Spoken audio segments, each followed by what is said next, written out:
Welcome to the Game Informer Show, a weekly video game podcast releasing every Thursday. I am your host, Alex Stadnik, and as always, I am honored to be joined by the illustrious, look at that beautiful name, Alex Van Aken. Hey, what's going on? Like this. I like the hand motions here. We're getting into it today. Finger guns, baby. I love it. Join us each episode alongside a crew of GI editors and special guests from around the industry as we bring you the news, reviews, and big man swag your eyes and ears can handle. Yeah, that was close enough. Today, busy day. We finally, I feel like things have seemed a little slow, right? But we got some good news to discuss today. We're going to be breaking down our thoughts on Gotham Knights. We're going to be talking about what we think EA is up to with their recent announcements. And we got a ton of good stuff in the playlist today, so I guarantee you won't want to miss this. But first, let's introduce our panel. He is the news hound. You know him. You see his work everywhere, right? He's taking down people left and right. He's talking to the big wigs. Boom, boom, boom. Game journalist here, there, everywhere. Wes LeBlanc, hello, sir. Hello. I'm excited to be here. It's always a good reminder that I need to hurry up and clean up this room when I'm on camera because it's messy and there's boxes. For people who don't know. I'm moving out, so I've got them. I've got a lamp that's normally not here behind me. My floor is covered in trash. That's not even part of the move. I just live like a raccoon. So I feel you, Wes. I miss your mirror and the light behind Yeah, right? it. The room seems much smaller without the mirror. Yeah. Or the light. I got the edge of my computer monitor in here to add a little depth. Oh, you know, sassy devil, you. Cinematography, framing the shot. Yeah. But I feel you. I mean, I don't have as many boxes in my room as Wes does. That guy. Jeez. Yeah, perfect. Yeah. Maybe clean up your room, pal. I know it's been like almost 2 months. It's actually like a problem. I thought it was. I moved like almost 2 months ago, and I don't know what to do. I've got like 10 boxes of comics, and I just don't know what to do with them. I can't get rid of them because I have a problem. Yeah, that's actually probably what I should do. I'll take them. There you go. Oh, there we go. I've got some CDs I'll throw into the fire. Oh, there we go. Yeah. Marcus Stewart, the streaming sensation that's sweeping the nation. Hello, sir. Hello, everyone. I'm the sensation that is filled with elation, that is having a celebration. Yes. And needs to log into pagination. That only works for us. I appreciate you for it. A little inside baseball there. Yeah. How are you today, sir? I'm feeling great. I want Wes's comics. I could add them to my boxes of comics. And it's just a short drive away. Let's make it happen. Yeah. That's true. Yeah, we'll do like a dramatic drug. Like we'll meet halfway and do like a highway exchange. And when people drive by, they'll think it's something really shady. Do it at night. One of you has to flash your lights. Yeah, exactly. They're like, wow, what's going on over there? It's actually the nerdiest thing ever. Don't get too excited. My favorite episode of The Sopranos. Oh, you got volume 6 of Saga. It's a good one. Yeah. Today we're gonna kick things off with a little news, Mr. Van Aken, right? And I think we should preface this by saying we have no clue what's going to happen here, but I think that makes it more fun. So, Alex, take us away. What are we talking about today? We're talking about the 4 unknown EA games and what they could be. What's EA up to? Link is in the show notes, written by the news hound himself, Wes LeBlanc. Let's get into it. Here, headline. Here's what those 4 unknown EA games could be. This is gonna be weird because Wes is right here, but this is what we do every show, Wes. So yeah, we just quote you the entire time. All right, let's start. Quote, EA shared some financial results yesterday, and these included a slide that listed the company's 2023 fiscal year title slate. On it were a number of titles we expect to release this year, such as Madden NFL 23, NHL 23, and a new Need for Speed game. However, the snoring was editorialized, by the way. Yeah.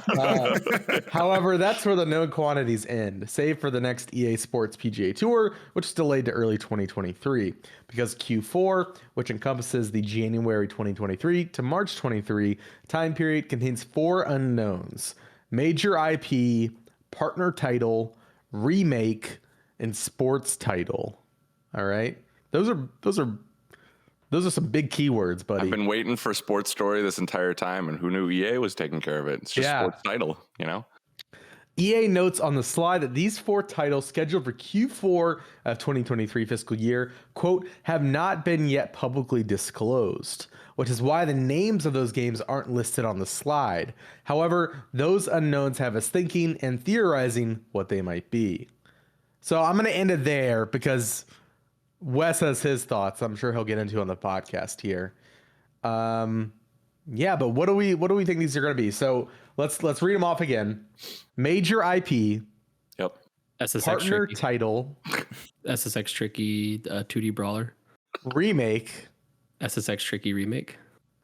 And sports title. SSX Tricky.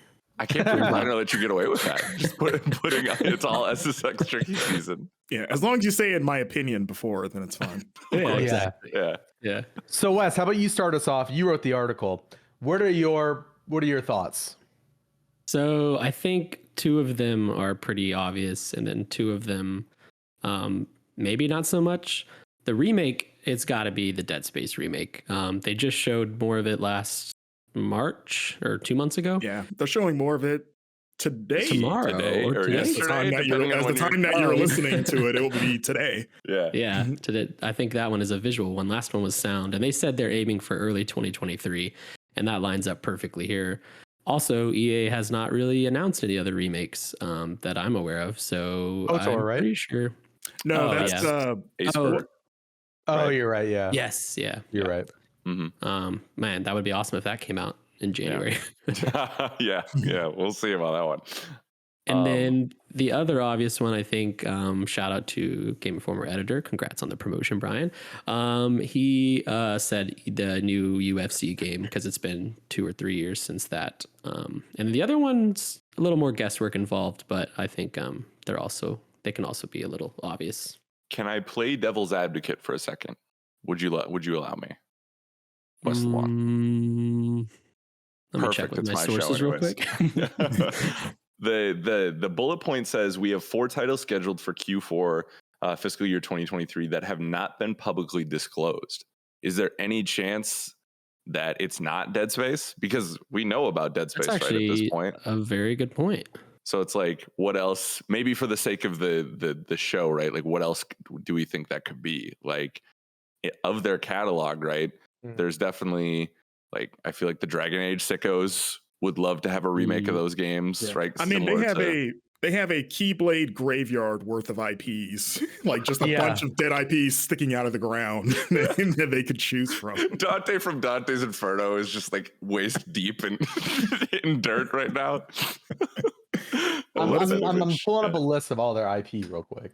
I mean, have fun with that. Yeah. I mean, there's such a huge, I joke about Dante's Inferno, but there's such a huge visceral catalog that I feel like could fit here too. VA's got something. I didn't even have to look at the list. It just hit my brain. Remake of Mirror's Edge. I don't know.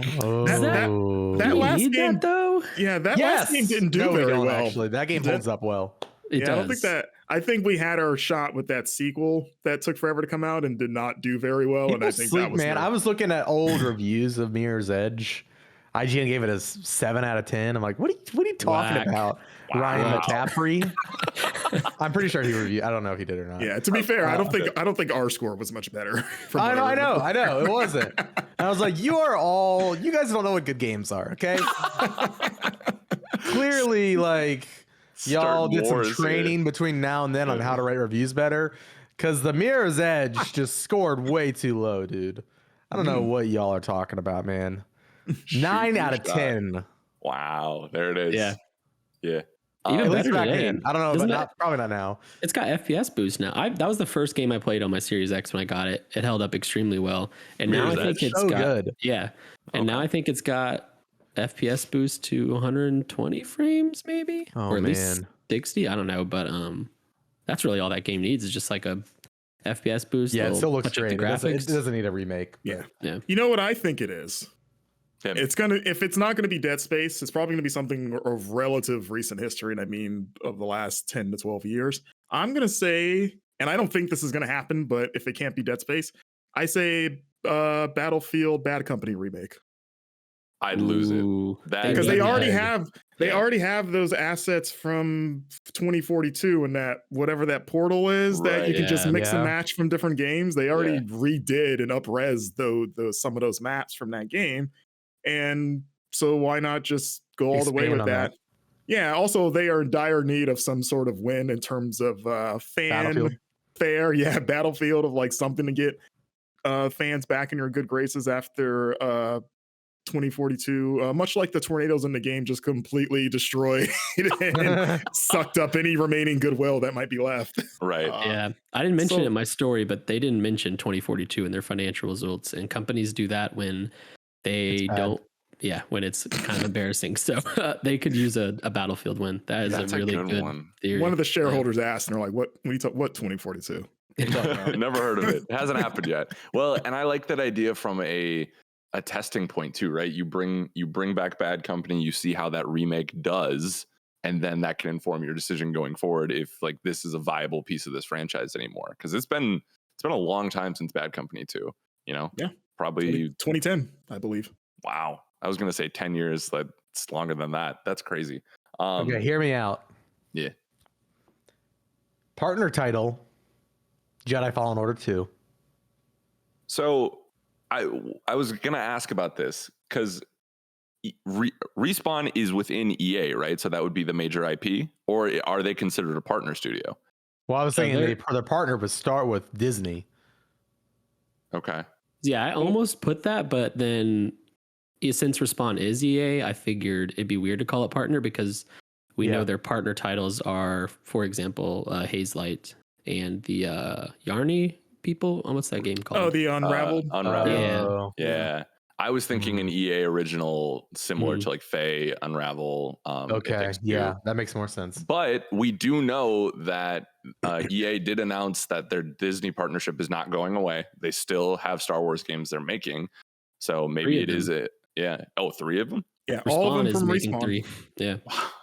I think one of them is the Fallen Order sequel. Yep. We know that. And then a first-person shooter that is not Battlefront.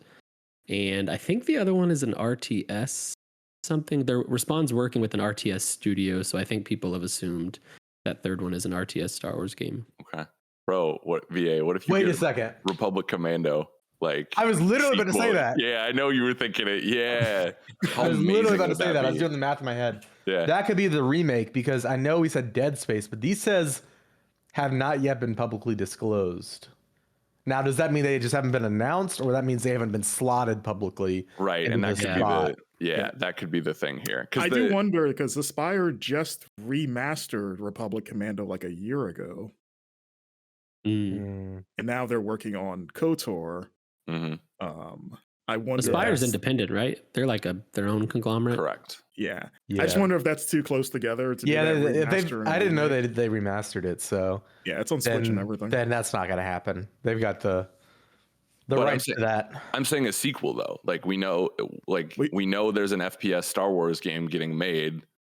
Clone Wars is Mandalorian Clone Wars era is pretty hot. You know, like The Bad Batch, the video game. I mean, if it's the same team because you said it's all Respawn, right, Wes, or no? Yeah. Okay. I mean, if they can inject that Titanfall DNA into a Star Wars game, not even from a not necessarily saying like wall running or like Titans falling down, right? But like, you know, I'm saying that. You wall run and jump into an AT-AT. Yeah. I mean, it comes down from the sky. Can you imagine a Titanfall sequence where you are literally like in like the bay, like a big factory bay of AT-ATs? Yeah. And you're like wall running between them. Dude, that would be so sick. Yeah. Oh. And you have like TIE fighters flying through the channels as well. Yeah. And you're like wall running as they like fly past you. Dude. They should just remake Titanfall 2 as a Star Wars game. It's just the same story, but it's like a stormtrooper pilot who has a bond with his AT-AT and it can talk for some reason. And they just have a big old awesome first-person shooter adventure. And they could travel in time, back in time and stuff like that. I mean, I'm here for it. I'm going to be honest. I'd be salty if that one did well, but Titanfall 2 didn't. Is it too soon to remake the first Titanfall? would that make sense at all? I don't think it would make sense to remake it in general. It's like if you're gonna, because Titanfall 2 is so much different, mainly because it's an actual campaign. It would feel like a step backwards to be like, hey, this game has no campaign. We're just gonna remake it. And Titanfall still feels pretty new and modern. Like it was only a few years ago that I fired it back up just for fun. So I don't think so. And I don't know if anything, you just remaster 2. Right, you do like 60 FPS, all the new gen bells and whistles, ray tracing and stuff. Yeah, that kind of stuff. All right, Marcus, let's take this again. And you say, Alex, of course they're gonna do that. What? Like it's gonna happen, right? Okay, let's try again. Everyone loves Titanfall 1. See, that's what I'm saying. Jeez. Yeah. Is there? So okay, we've danced around it a little bit, but presumably, whether it's partner title or major IP. One of these is Jedi Fallen Order 2, right? Yeah, absolutely. Yeah. Feels like that's an inevitable because it's been confirmed that it's getting worked on, right? There's the Star Wars Celebration rumor. Okay. Yeah, that's in like 2 weeks, maybe. I think Star Wars Celebration. That close to May the 4th. I think so. I want to say it's like May 25th. Oh, I don't know. And everybody thought they would announce Fallen Order 2 or reveal it. I was thinking so. On May the 4th, yeah. What do we want? Marcus, I know you're playing through it Super Replay. We can start with you. What do we want from Fallen Order 2? Fast travel would be great.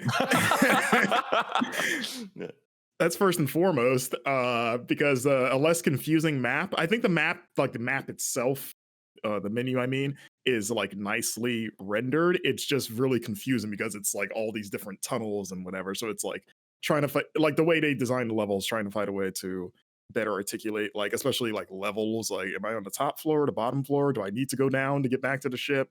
But then that wouldn't matter if you just do fast travel between checkpoints. Like if From Software will let you do it, then these guys should let us do it. Dismemberment would be great. I would if the lightsaber can behave like a lightsaber, not a baton. That'd be awesome. I'm not saying Cal needs to be, assuming Cal is still the protagonist, which I would imagine he is. I don't need him to be like edgelord gore master, like slicing off every limb before he, soaking himself in blood. But yeah, like, just do that. Let me slice off an arm or two. If it can happen in the movies, let it happen here. Probably just general tighten up of the combat. I think the combat is pretty fine as it is, but there are still some like weird timing moments with like the parry windows and whatever that it throws you off for a while, and you kind of have to make yourself get used to it. So, tightening that up. I think those are probably my 3 biggest like wishes, because I think everything else, again, like they have a really strong foundation. I think Fallen Order is a really good game. So yeah, just build upon that. Add some new cool force powers too. Maybe expand that skill tree out a bit, because the one in the original is pretty bare bones. All right. Oh, I'm piecing the puzzle together. Let's get it. In the past, Andrew Wilson commented after, I think, simscommunity.com or something, like asked about the future of the Sims, and like they had kind of talking about the vision of the future of the series. That was back in 2020. No, Sims 5 has not been announced, but like they've hinted that it's obviously in development. Like it's bringing in so much money for them. The CEOs talked about, what they want out of the future and how they want it to be more connected, pulling inspiration from, I think, like Sims Online. I can't remember. That could be the major IP, because it's Sims 4 has continually getting updates. That community is like so strong right now. Like just being on TikTok, I'm on like the Sims side of TikTok, and like there are so many people who love the Sims still. Mm-hmm. The modding community is huge, like for like adding like custom furniture and all that kind of stuff. Mm-hmm. I could see that being the major IP. Sims 4 was released in 2014. Wow. Okay. So it has been a minute. That was going to be my next question. Yeah. So the Sims 5 could be major IP, and then Fallen Order could be the partner title. And we interpret partner as, licensed. What's the over under Sims 5 is? I hate that I'm even bringing this into existence, but no, don't even say it. Don't even say it. Well, I need to know now. He's gonna say the Sims NFT or something. No. Not that Metaverse. bad. Well, yeah, Sims Metaverse or something like that. Like, I mean, that's the series that lends itself. You want to hear something awful? I just heard it. I would still play it. That's what they're banking on. Like, I will be part of this problem. But if EA is listening, I will definitely not play that. That is a horrible business decision. You know. Don't make me No, do I it. don't think they'd do that to that thing. I mean, think they've learned. I don't- think companies have started to learn their lesson. I think I saw something. I'm just throwing this number out of my butt. I have no source to back it up. This is like just take it as hearsay. But it was something like NFT sales are down like 90-some%. Yeah, it crashed the market. Yeah, I don't. You'd have to be so. Yeah, I'm gonna stop talking now. But I think it's maybe not the Sims 5 meta, but like maybe in like Meta, like the company, right? Maybe Meta partners with EA to do a Sims variant in the metaverse, right? This. You know what I mean? But as long as it's not like Sims 5, like that's better, I guess. Let's integrate it into Facebook. Everybody has their own house. I can go and visit my mom's house, see her Facebook comments and like her dog memes on her Facebook wall. But it's all in this metaverse Sims style, dystopia. it could be called Sims Metaverse, and then instead of an S, you could do like a 5. Oh God. No, but I think the Sims 5 is happening.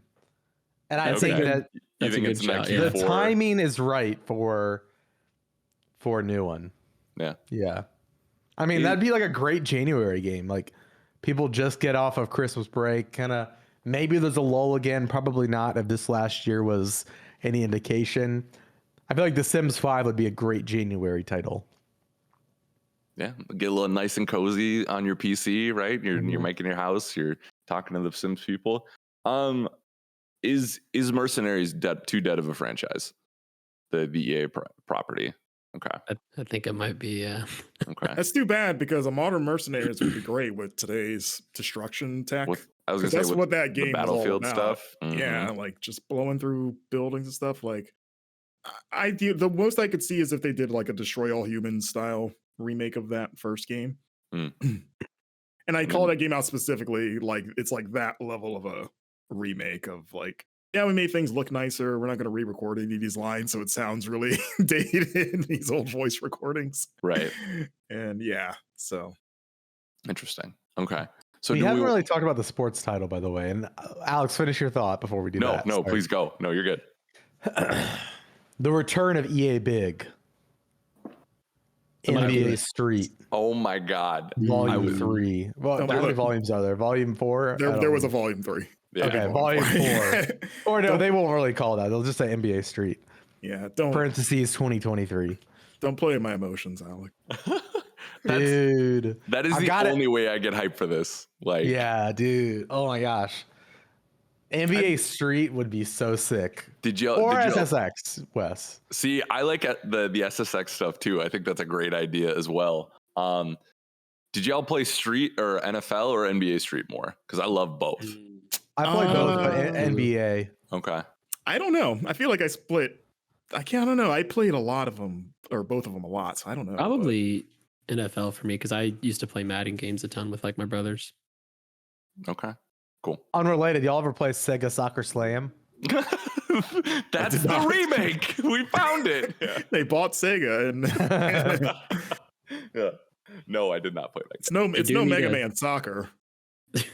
Which is no Mario Strikers. At least you're getting a new one of those. Yeah. Yeah. No, NBA Street. Oh my God, dude. I'm amazed. I wrote about this in a magazine feature, months ago about like dead franchises that should come back now that we're in a new generation. And yeah, I had two EA Sports titles, that and another one that I would like to see come back, which is Fight Night. Oh yeah. Oh, I forgot about Fight Night. I'm amazed that I could see NBA Street disappearing. It's weird to me that that series has just died because I know boxing isn't as popular as it once was, but it feels like in modern times it's gotten a bit of a boost with like weird celebrity fights like Logan Paul and, and Floyd Mayweather stuff. Yeah. Like, I'm surprised they never did a Fight Night VR.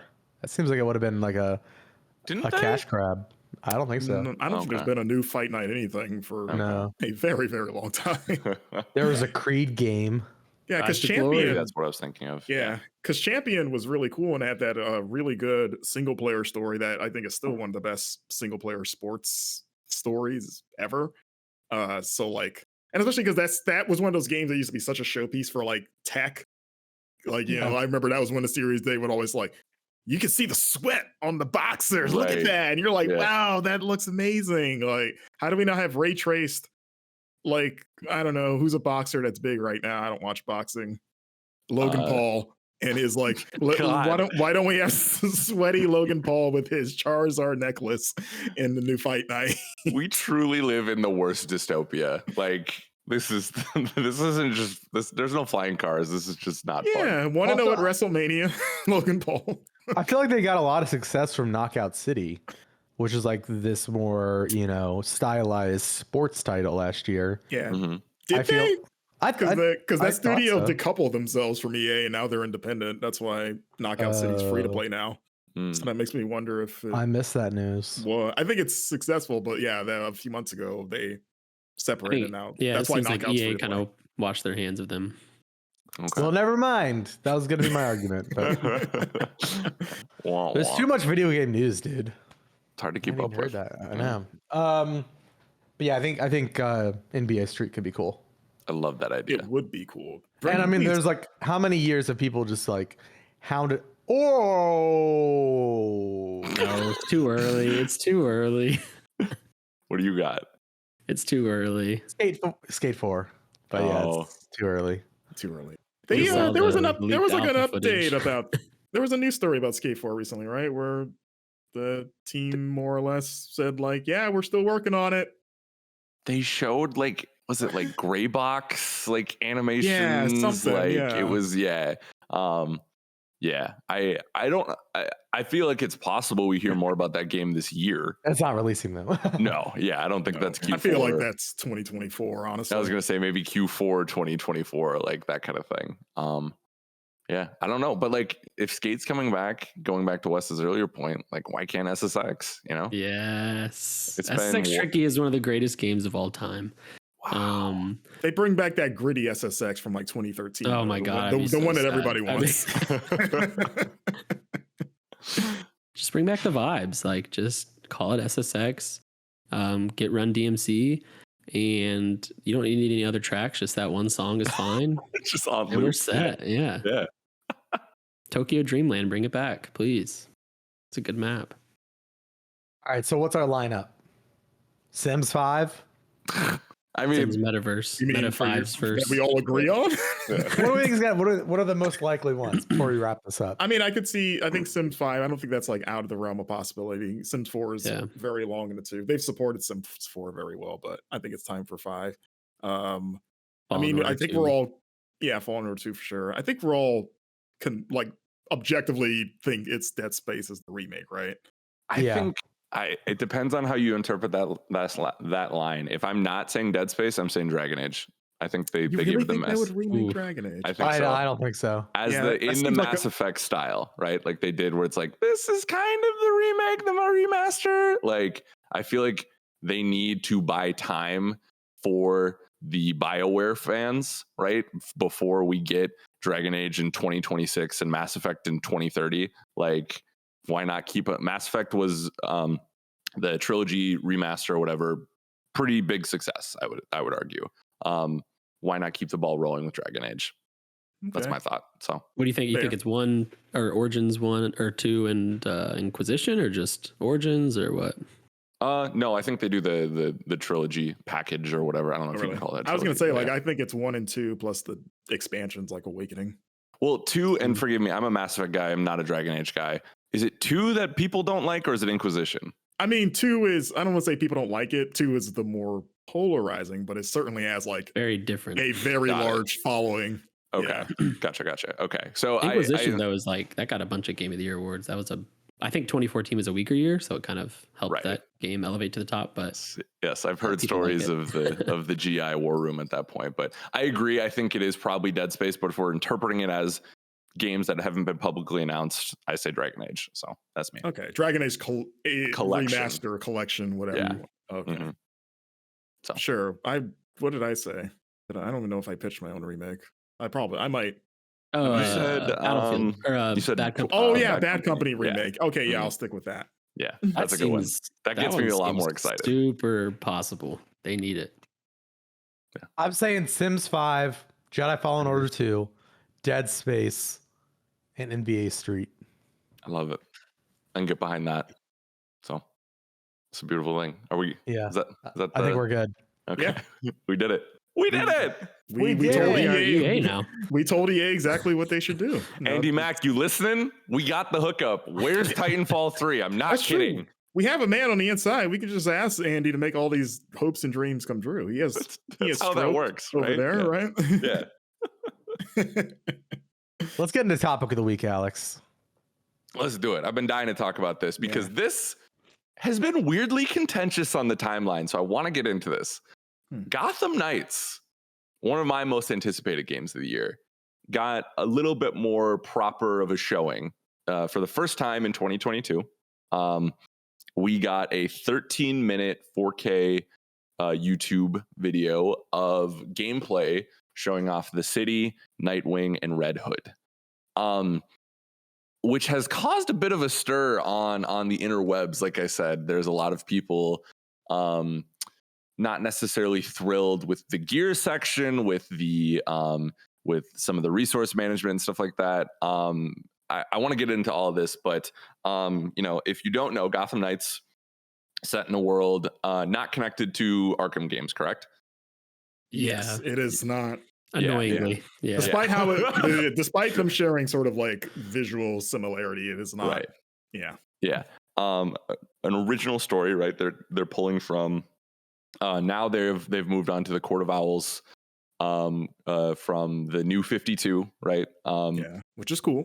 It's a great story. Fantastic. One of the best Batman stories in recent history, right? Greg Capullo and Scott Snyder, shout out. I'd say recent now. It was like 10 years ago. Isn't that wild? Yeah.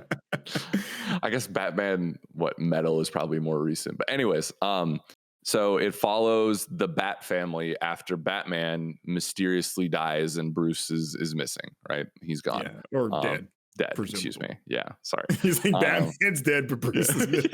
Yeah, you never know. We've never seen them in the same room, is all I'm saying,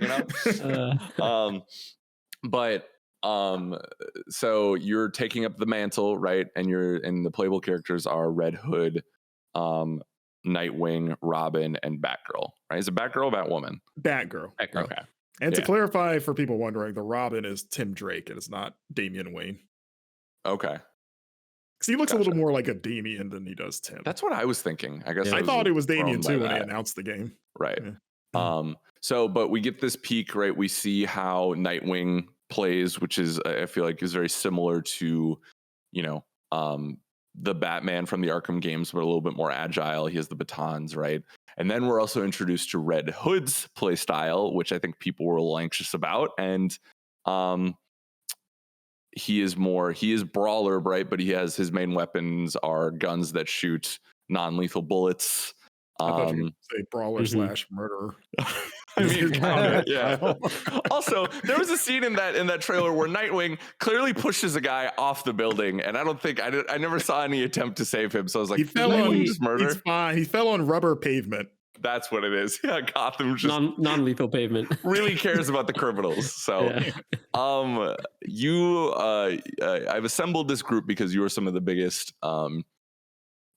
GI fans. Well, you are big GI fans, but Batman fans, DC fans, comics. Yeah, you guys are doing your under the table deal in Florida. I like comics more than Reiner does, actually. So I had a panel of podcast joke in there somewhere, but I don't know. Nothing came through. Wes, we can start with you. I guess, what were your general impressions of the gameplay we saw? And then we can get into some of the more controversial stuff later, I think. So I was very excited to see this gameplay because it's supposedly coming out soon. We haven't seen much. And it's pretty much what I expect. I was mostly worried that it would remind me a lot of a different superhero team up game called Marvel's Avengers, and I am happy to report that it did not remind me too much of that.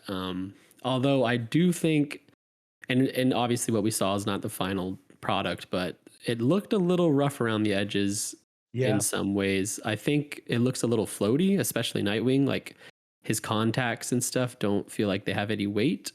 And I'm a little. I think the camera also that. doesn't help with that. The camera at certain times is weird. Like it zooms in for like the cool cinematic takedowns, but like it almost seems like too wide.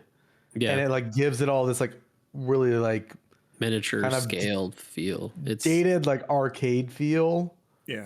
At least in the bigger areas, because there's sequences where you're indoors and it looks a bit more like traditional Arkham games. Yeah. I thought the second part of the trailer looked a lot better than that first rooftop scene. Like the Red Hood. Yeah. Going like, through the temple, whatever it was. Through the Court looks of a lot Owls. more like Arkham games. Yeah.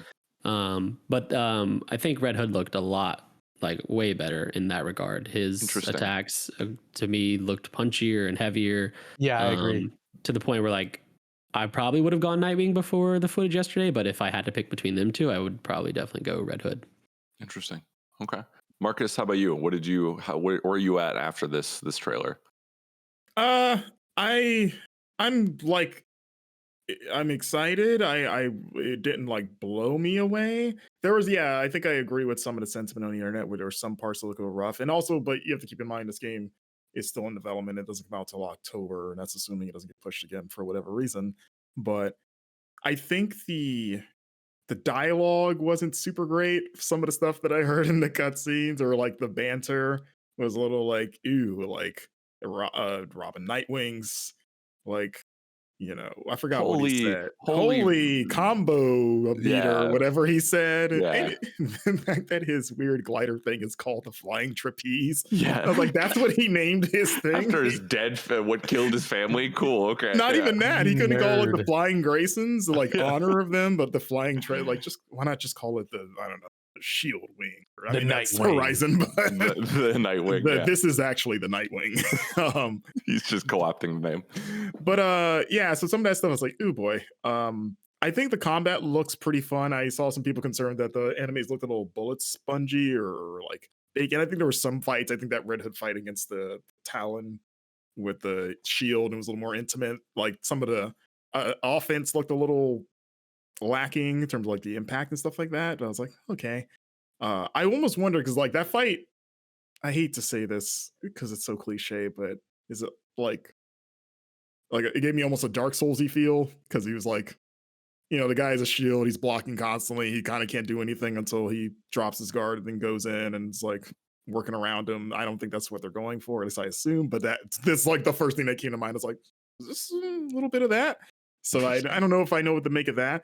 I think I just wonder how they make co-op exploration in that world fun. Like we saw a little bit of like, the gliding and Red Hood's silly double jump that they explain it like, I love that. Soul power, because he was resurrected in the Lazarus pit. You can double jump, duh. It's like you just couldn't just let him have his grappling hook and be fine. But then he does too. He does have the grappling. Yeah, he does. I was like, why not just do that? It's like this looks so silly. Jumping around. Guys. Yeah. So I just wonder how that is playing with someone. Like, how far can I go on my own if I'm playing with a buddy? Can I because it's a big, I think it's a big open world, kind of like Arkham City at night, right? That's my understanding. Yeah. So can I go way somewhere else while my partner's doing some another mission? Do we have to stay together? I didn't get a sense of how that would be in this video, and I was kind of hoping they would shed light on that. Because you only saw a little bit of it, but they were very much still together.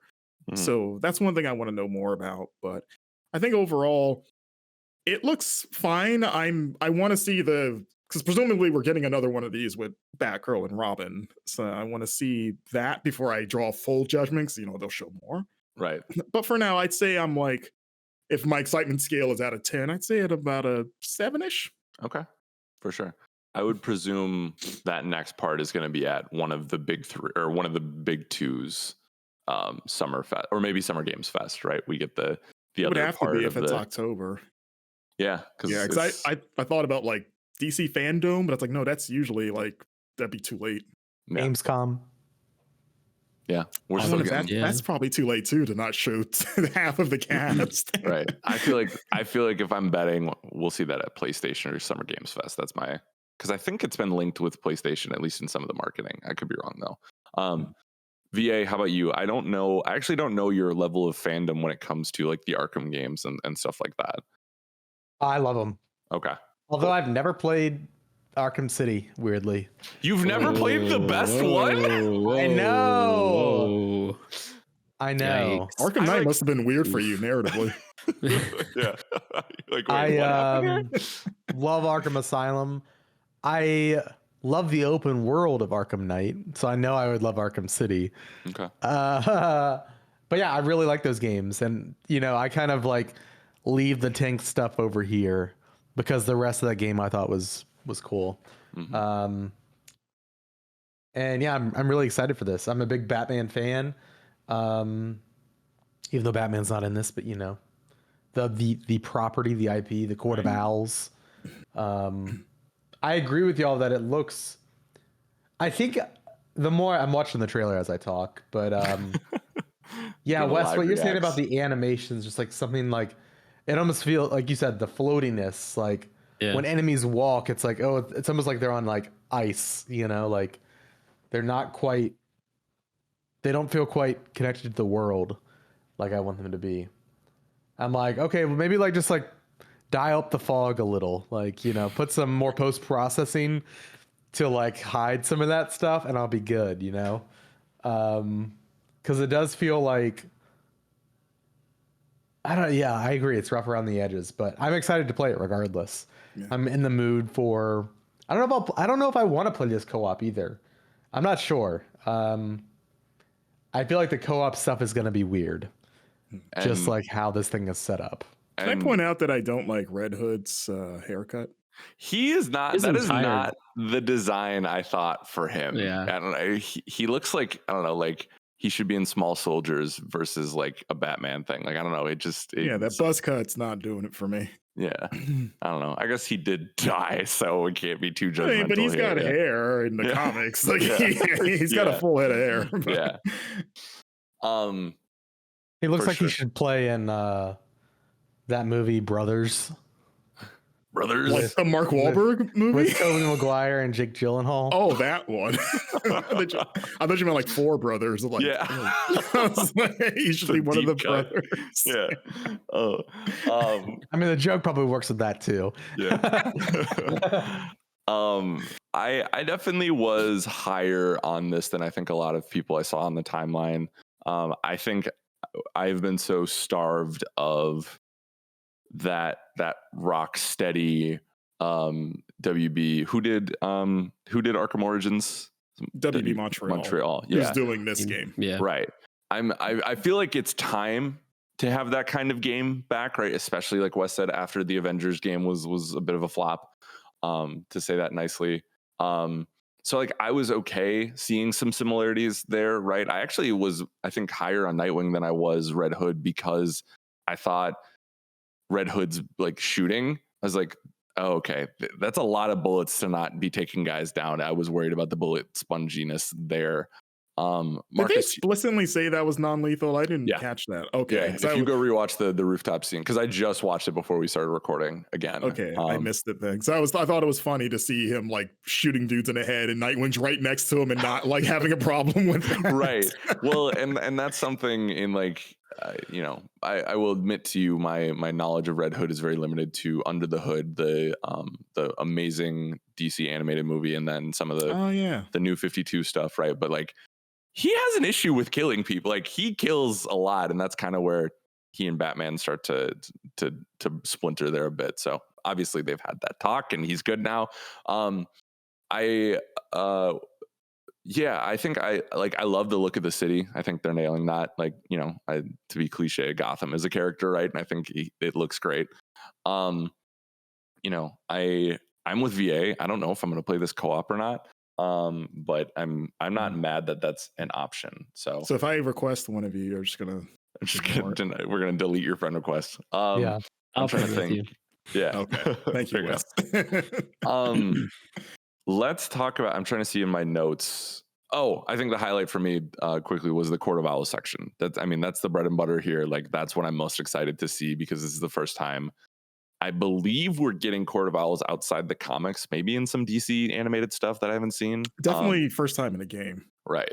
But and that's exciting to me. What do they have here? Red Hood's Bullet seem weak. Oh, I'm interested to see how like Red Hood plays, like, because there was not really a targeting button. It felt like it was similar to the combat where it's like if you were facing the right way, the computer would like highlight it and then you'd attack that person. But I'm curious, that feels like that could be weird in a ranged sense, like because that could be frustrating if it's like, no, I'm trying to prioritize this person right here, but it's shooting the guy in the back or vice versa. Like, it's interesting that this game and Suicide Squad have a similar idea with like third person shooting and the sort of Arkham style. And, you know, that's all of Suicide Squad is that all four of those characters, like it's at its heart a third person multiplayer shooter. Right. And to see some of that DNA with Red Hood specifically in this game, it's almost going to be like a who wore it better sort of thing. But yeah, I agree with your concerns. Like shooting can be really hard to pull off, and when third person shooting or any shooting is bad, it's really bad.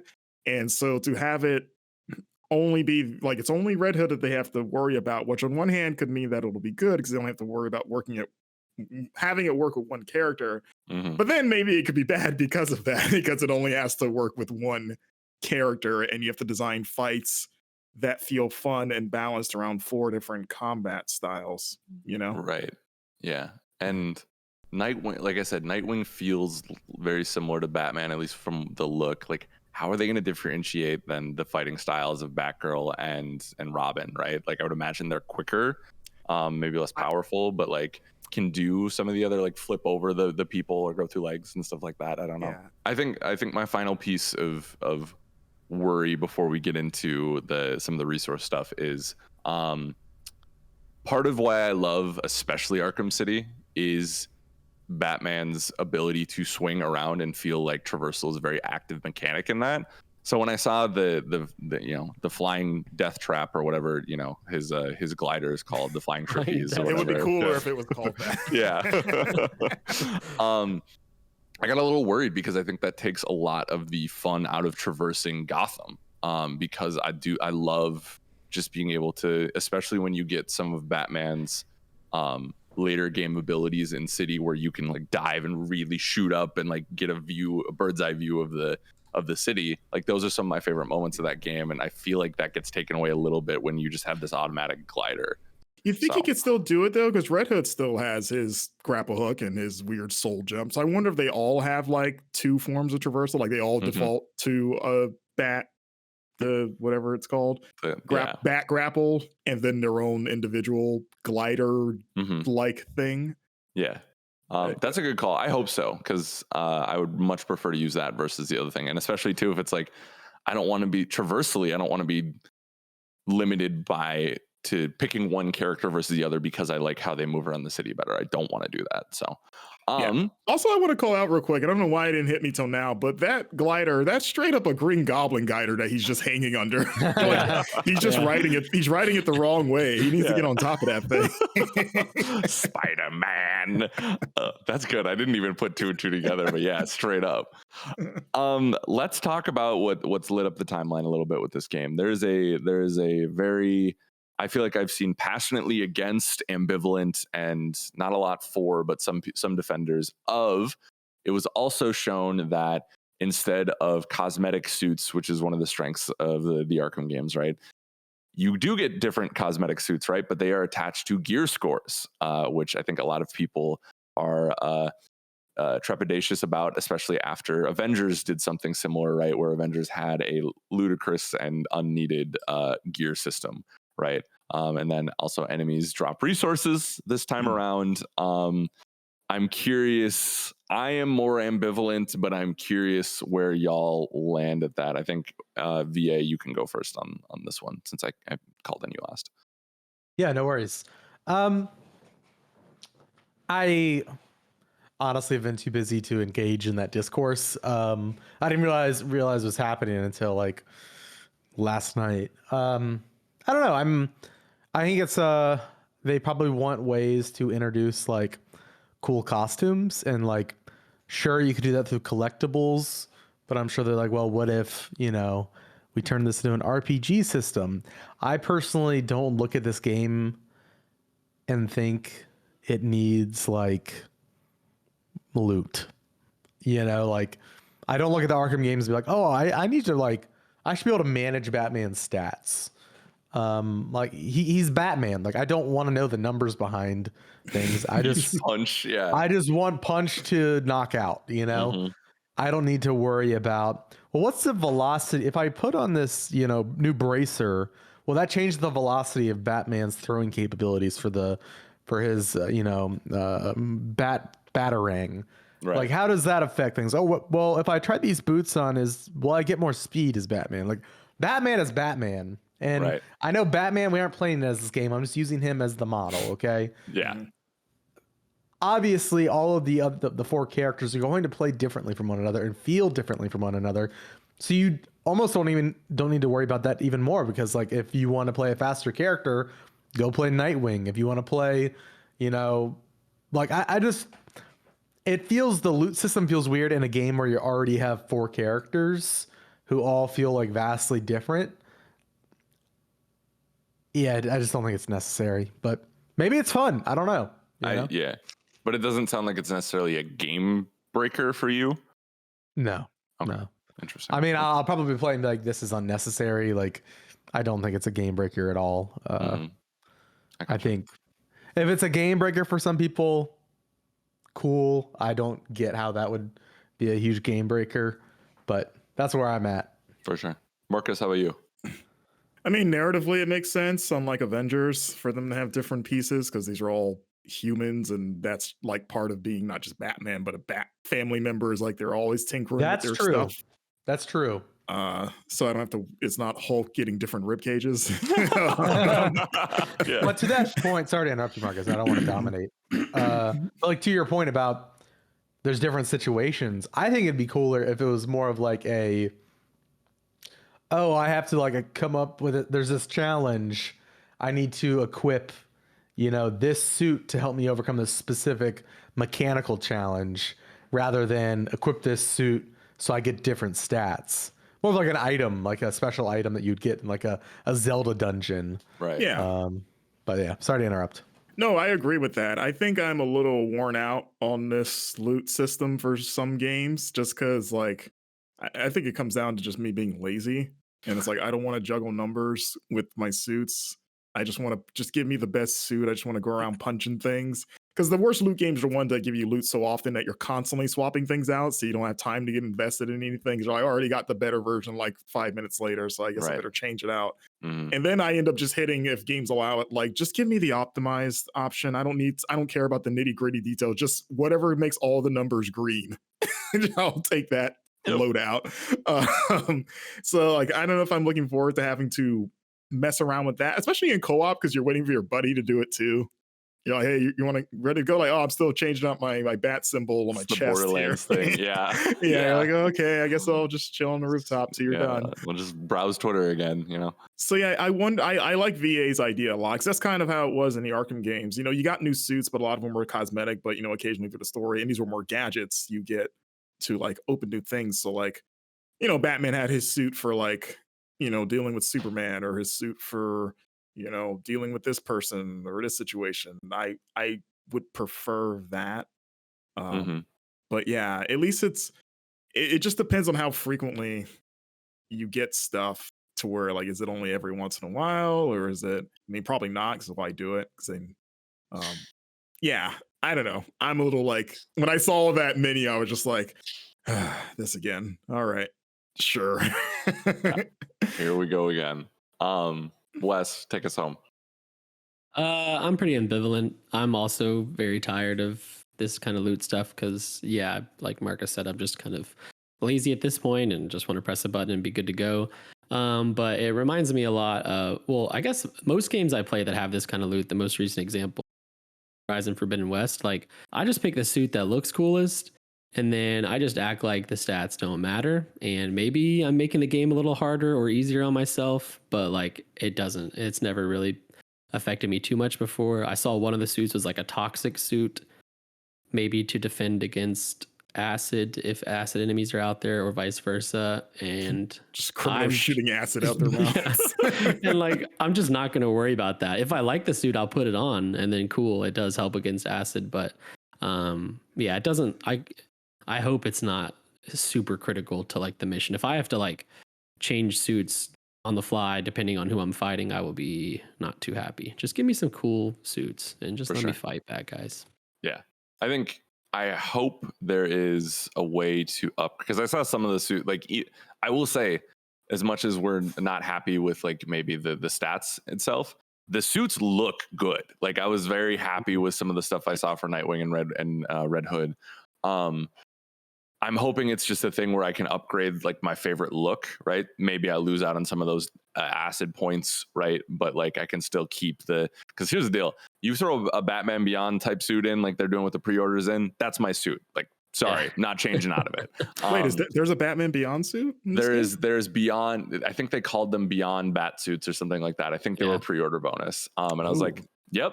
And that's the thing. Why have we not tapped Batman Beyond yet? Never mind. That's a whole different conversation. You know what I predict though? I bet the ultimate loot item in this game is that half broken cowl of Batman's that they have on display. There's going to be like a dramatic moment in the story where they're like, we got to get, we need this to overcome the Court of Owls. And then he goes and he puts on he fits that broken piece of cowl on his forehead, and all your stats get maxed out, and he looks really dumb. And also, you both have one for some reason, like both players. Right. And you get a broken bat, and you get one. Yeah. Yeah, I think I am more ambivalent.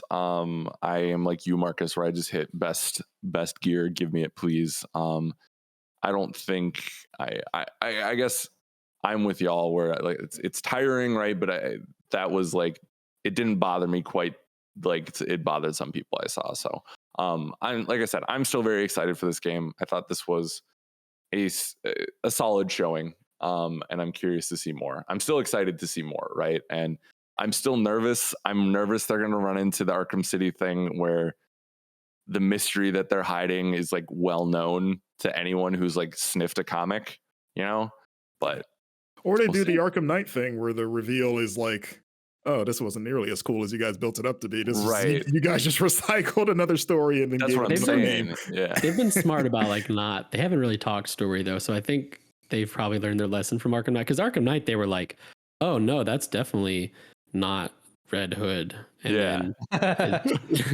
we've never heard of that story. Right. This is an all new character, and we made a comic book for him. Yeah, but I mean, they're running into the same territory presumably with this. Like, that's the thing. Keep Batman dead. Like, just if that's the story you're gonna tell, do something. I know, but like, that's the. I mean, I said my prediction months ago on probably 2 episodes of this show. So I'm sticking to that. Actually, how Marcus greeted me, I was like, hey, nice to meet you. I'm Alex. Nice to meet you. And he's like, yeah, Batman's coming back in Gotham Knights. I was like, what is Gotham Knights and who are you? So I think that's a good breakdown. For more on Gotham Knights, be sure to swing over to GameInformer.com because we have some good rundowns of what we saw. I think Reiner did a trailer breakdown that you should go check out. Some good stuff there. Let's take a quick break and then we'll go over to playlist. Sound good? Yeah. You shake your head no? Oh, I thought you just Marcus dancing. Yeah. my yes dance. Okay. Welcome back to the show. I don't know what I was doing with my fingers right there, but that's what it's just, it's an audio listeners. You got to go to the YouTube video. We're doing the playlist. This is a section of the show we love to talk about the games we are playing. And we got some fun stuff today. Marcus, I want you to start us off because you got to preview one of the most anticipated games of the year. Definitely the most anticipated brawler of the year, I would say. Yeah, I got to play some of that Teenage Mutant Ninja Turtles Shredder's Revenge. Yeah. He's back. He's not happy. What? Shredder? Yeah, believe it or not, he's pretty displeased at how things have gone for him when it comes to fighting the Turtles. This is the 4-player co-op arcade throwback, starring the TMNT as well as Master Splinter and April O'Neil. There are 6 playable characters total. This is being made by Tribute Games, who developed Mercenary Kings, and it's being published by Emu, who made Streets of Rage 4. I wrote a big interview feature when this game broke last year, so you can check that out if you want the full backstory of how that amazing partnership came together. But yeah, we got a build of the first 2 levels of the game that I played through. You and I, Alex, did an NGT that you can check out on the site. And I also wrote up some hands-on impressions on GameInformer.com. And I am happy to report, one, as a giant TMNT fan, and also as a lover of beat-em-ups, that this game is real fun so far. It has not disappointed me yet. It feels like a very good one of those. It's not trying to reinvent the wheel or anything like that, but it plays better than those games probably ever did. And we'll find out for sure when that Cowabunga collection comes out later this year. Yeah. But yeah, it everything just felt right playing it. Like everything, the combat feels snappy, it feels smooth, it feels fast. Didn't have any problems like chaining together. Because at the end of the day, you're still mashing an attack button, but you can do things like a flip dodge to get behind people or dodge incoming like projectiles or whatever. But the way you can chain them to like, oh, I'm going to slide and knock this foot soldier over. Or everyone has like a rising attack and you can launch them in the air. And this game's really big on air juggling. So like pop a guy in the air and then you and your friends are just batting him around like a volleyball. And this dude is like super dead, but you're still just doing it because you're sickos. And it feels real nice. The presentation wise, it looks great. Artistically, it is drawing upon the 80s cartoon. So that is the design of the turtles and the characters that they went with. And they even went as far as to get the original voice actors for the turtles from that show. So you can hear them in all the little sound clips like, I love being a turtle and pizza time and all those classic lines. I don't know if I'm always wondering. I meant to look down. I don't know if they got the people back for like the other characters. Obviously, they can't get James Avery back for Shredder because he is deceased. Rest in peace. Rest in peace, Uncle Phil. Yeah. But yeah, that's like a cool little nostalgic touch on top of a pile of nostalgia. Like that's all this game is. It's like, hey, did you grow up in the 80s and 90s? You probably watched this or remember it. You play those games like Turtles in Time, Hyperstone Heist, the arcade games. Here's a new one of those. Have fun, revisit your childhood, but with a modern lens. Because like I said, this plays better than those games.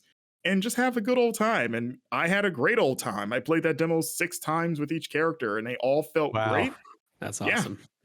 Yeah. And that's a big thing too, is that all the characters feel really fun, but they also have subtle differences that are not just like carbon copies of each other. Because like they all have stats. Leonardo is the all-rounder. All of his stats are even. Donatello has the longest reach, but he's the slowest turtle. Michelangelo and April are the fastest moving. And Donatello or Raphael and Splinter have the most attack power, so they deal the most damage. And, I'm a guy that loves Donatello. He's my favorite turtle, always have been. He's the objectively best turtle, as everyone knows. And Marcus will fight you if you take him. That's what he told me on the NGT. But to be fair, that's probably more true for the video games because he is the most valuable turtle because of the reach that his staff gives. He was always one that's like, dibs on Donnie. If you take Donnie, we're just not friends anymore. Don't come to my house anymore. But in this case, if it happened here, I'd be okay because I had a great time playing with like shorter range characters like Raphael and Mikey have amazing combos. They do some pretty cool moves. Like April and Splinter are blast to use. I think she has like a Chun-Li like rising kick thing that she does. That's pretty cool. Cool. Yeah, she kicks and also just like she has a great like little bit of shade that she does because she'll do like a grab and like drop dudes on the ground and then take a picture of them with her camera. And I was like, that's like secretly like low key kind of cold blooded. Yeah. Like I just messed you up real bad. Let me get a take a picture of you in your worst moments. Yeah. Raphael can hit a German suplex, which I appreciate as a wrestling fan. Okay. And yeah, it's fun. It is a really fun one of those. Like I said, 4 players, local and online. Still no release date, unfortunately. They recently announced that it's coming in the summer. So Okay. Considering that we're in May, which is the start of summer, can't be too much longer. Right. Summer Games Fest Shadow Drop? Oh. That's what I kind of think. Either a Shadow Drop or at least a release date announcement. Yeah. That seems like a slam dunk. Yeah. Yeah. That feels right. I'm curious for VA and Wes. We had this talk on the NGT. When I say it's a social experiment. When I say who is the most basic turtle choice, you would say what's like the Gryffindor choice? Raphael. Interesting. Okay. I was going to say Raphael too. Okay. I'm glad. I feel vindicated because I always thought Mikey was the choice and Mikey was my favorite. So, but Leo is my favorite. Okay. He might be more Hufflepuff, maybe. Okay. Gotcha. Yeah. Yeah. I feel like Leo's Ravenclaw. Cool. Yeah, true. Hufflepuff's not cool though, like Michelangelo. Yeah. Fair enough. Yeah. Yeah, Michelangelo is like one of the schools that comes to visit. He's in the school. Yeah. In the Goblet of Fire. They walk in doing the. Actually, no, I think Leo's probably Gryffindor.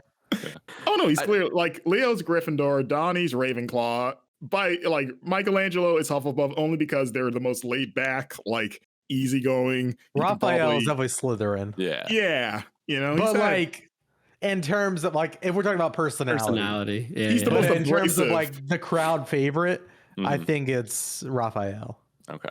Yeah, Slytherin's a popular too. Like Slytherin's super popular among fans. We got a lot of edgelords out there.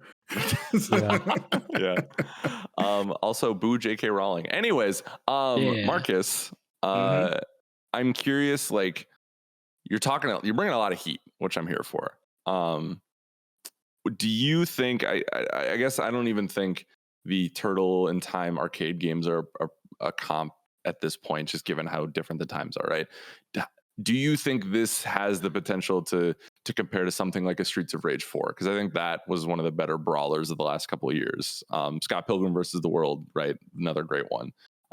Do you see it fitting in with those names given this point in the preview? Right, we still have to play the final game, but yeah, I think Streets of Rage 4 is a good comparison. I think Streets of Rage 4 was doing a similar thing of like, we're just remastering and modernizing this existing template. Whereas Scott Pilgrim or something like Castle Crashers, because they're original games, they kind of push that formula a little further. In terms of the RPG stuff. I mean, yes, that was stuff that River City Ransom did long before, but they kind of brought it back and expanded on it a bit. But I think even like the level design and the bosses and like those two games, Scott Pilgrim and Castle Crashers, were pretty big for like a brawler, and I think the stages were pretty imaginative, and they did like a little bit more than maybe the average baller would do. Whereas Streets of Rage 4 didn't quite do that. They kind of stuck to their guns for the most part. So I feel like this game will probably be more that format because the entire selling point is nostalgia. So I'm not expecting them to do anything like I'm sure there'll be an elevator stage where you're on an elevator to go face Krang or Shredder, and then dudes are going to drop down from the ceiling and you're going to beat the crap out of them. You're going to fight Baxter Stockman. He's going to fly around probably with a laser gun, and you're going to be dodging and trying to jump kick him and stuff. And then, Shredder will be super hard. I think they got sewers in this game. I bet you surf in those sewers, Van Aken. Maybe with some Mauser robots down there trying to knock you off your board. So like I'm expecting the expected, but like really good versions of it. But I'm also open to be surprised. I hope that maybe they take some chances and do some wild stuff like mechanically. For sure. Cool. Well, I think that's an exciting endorsement from the man himself. I'd say the biggest brawler fan on staff, right, at this point. Yeah, probably. I think Juba gave you a run for your money earlier, but I think no, Juba was like actively like, I think brawlers are kind of dumb. Oh, really? He was on the lower end. Like he thinks they're repetitive, and I mean he's not wrong. I didn't like disagree with him. I just like them more than he did. He gave Streets of Rage 4 a 7, and I was like, I probably would have given it a little higher. Maybe it's just his love for Scott Pilgrim. Maybe that's what I'm conflating. But anyways, go check out all of Marcus's great work. And Shay did some impressions as well. If you're excited for TMNT, And then go check out the NGT where you can actually see the first 2 levels and Marcus kicking ass, beating those bosses like they're nothing, you know. I love being a turtle. Kicking shell. Kicking shell, yeah. Shell shocked. Shell shocked indeed. Alex Van Aken. Hello. Hi. It's been a minute since we've been able to talk about Overwatch in any exciting capacity, or maybe not. I don't know. I haven't played the beta yet, but you have been playing a good amount of the Overwatch 2 beta, and I'm dying to hear how it is because I still haven't been able to get in yet. So I'm living vicariously through you. I'm having a blast, Alex. I've seen some mixed, reception online. Mm-hmm. It is Overwatch 1.5, I think, is fair to say. Does not feel like a full sequel, but regardless, the changes that they are introducing, the new content and characters, the new maps, all of that feels significant. And it feels like a Overwatch rework more than like an Overwatch sequel. Mm-hmm. And I think that's still exciting. Okay. Granted, like they've talked about like there's going to be like later down the line, like single player or like the co-op, whatever, the campaign. For now, focus is multiplayer. They're going to get that out the door. But it does feel like an Overwatch multiplayer rework. The new team comps there's only 1 tank now. So you got 1 tank, 2 DPS, and 2 healers. And those are like the role locks, right? Mm-hmm. And that makes for some awkward interactions sometimes. Like there's certain characters that like feel like they are like Roadhog is my main, mm-hmm. and I would always off tank in Overwatch 2. I mean, I like main tanking, but I'm not gonna main tank with Roadhog. Whereas now, like I main tanked as Roadhog at a couple matches, and it's a weird kind of like. You would think that like you need to just like I have to play with a character with a shield in order to be an effective tank, and it depends on your playstyle. I think there's going to be a lot more flexing in this new Overwatch meta. I played Roadhog, granted, just in casual matches. Like the pro scene, all that is another story. But like getting too sweaty. I had to play differently than I would play as Winston.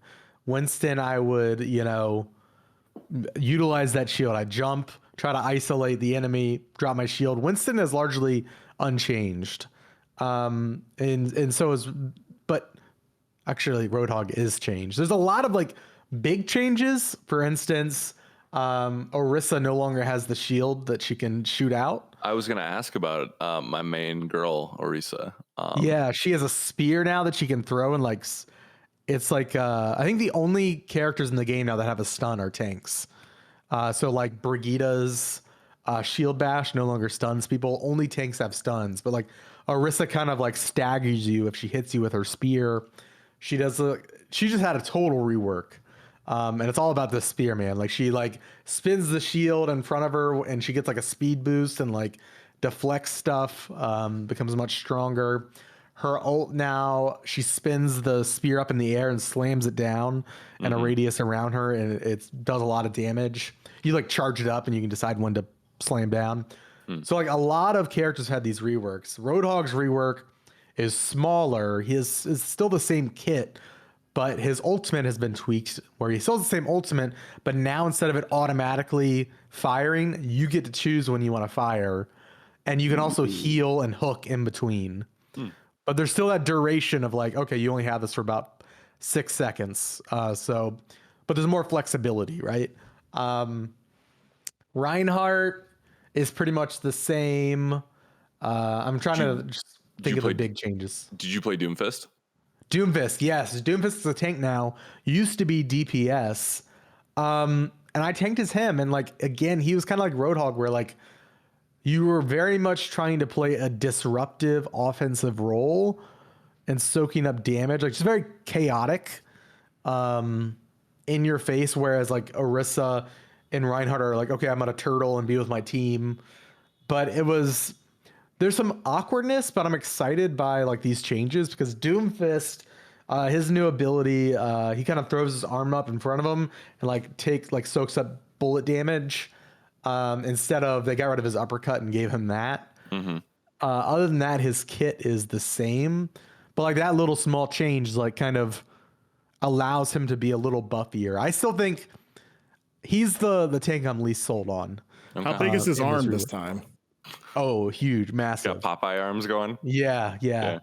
Man, there's a lot of changes. Let's go to the DPS side. Zarya. Big change on Zarya is her kit's the same, except for now Zarya has like instead of in the past where I have one shield for myself, one shield for a teammate. Now she gets two shield charges on cooldown, and she can use them however she wants. Interesting. So it could be 2 on herself or 2 on her teammates. Other than that, her kit's largely the same. Going over to DPS, the new character Sojourn. Yeah. Sojourn is cool. I like Sojourn a lot.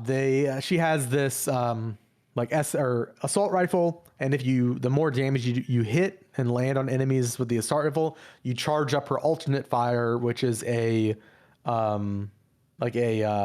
pulse cannon. It's like a pulse rifle sort of situation where like you shoot like this very highly concentrated, high damage beam, but it's very easy to miss. Like you have to be really precise with it. But what I really like is Sojourn has this slide that you can transfer into a high jump, and it's really good at like getting over shields and like doing a little damage and put pressure on the back line that might be behind a Reinhardt shield. And then she also has this grenade that you shoot, and it's like this AoE pulsating. What's the right word? I mean, it's an AoE, but it like slows people down and then does a little damage. Oh, okay. And then her ult just like supercharges her pulse rifle, and it's cool, man. I like a lot of the changes. I'm trying to think if there's any other big ones. Can you go into the maps, because I know that's a new draw and something obviously Overwatch 1 fans have not got any experience with, right? What was available in the beta? Let me pull up the map names real quick. Well, while Alex is doing that, Marcus, I know you're an Overwatch fan. Wes, are you an Overwatch fan? Used to be, yeah. Okay. I haven't played in a minute, but yeah.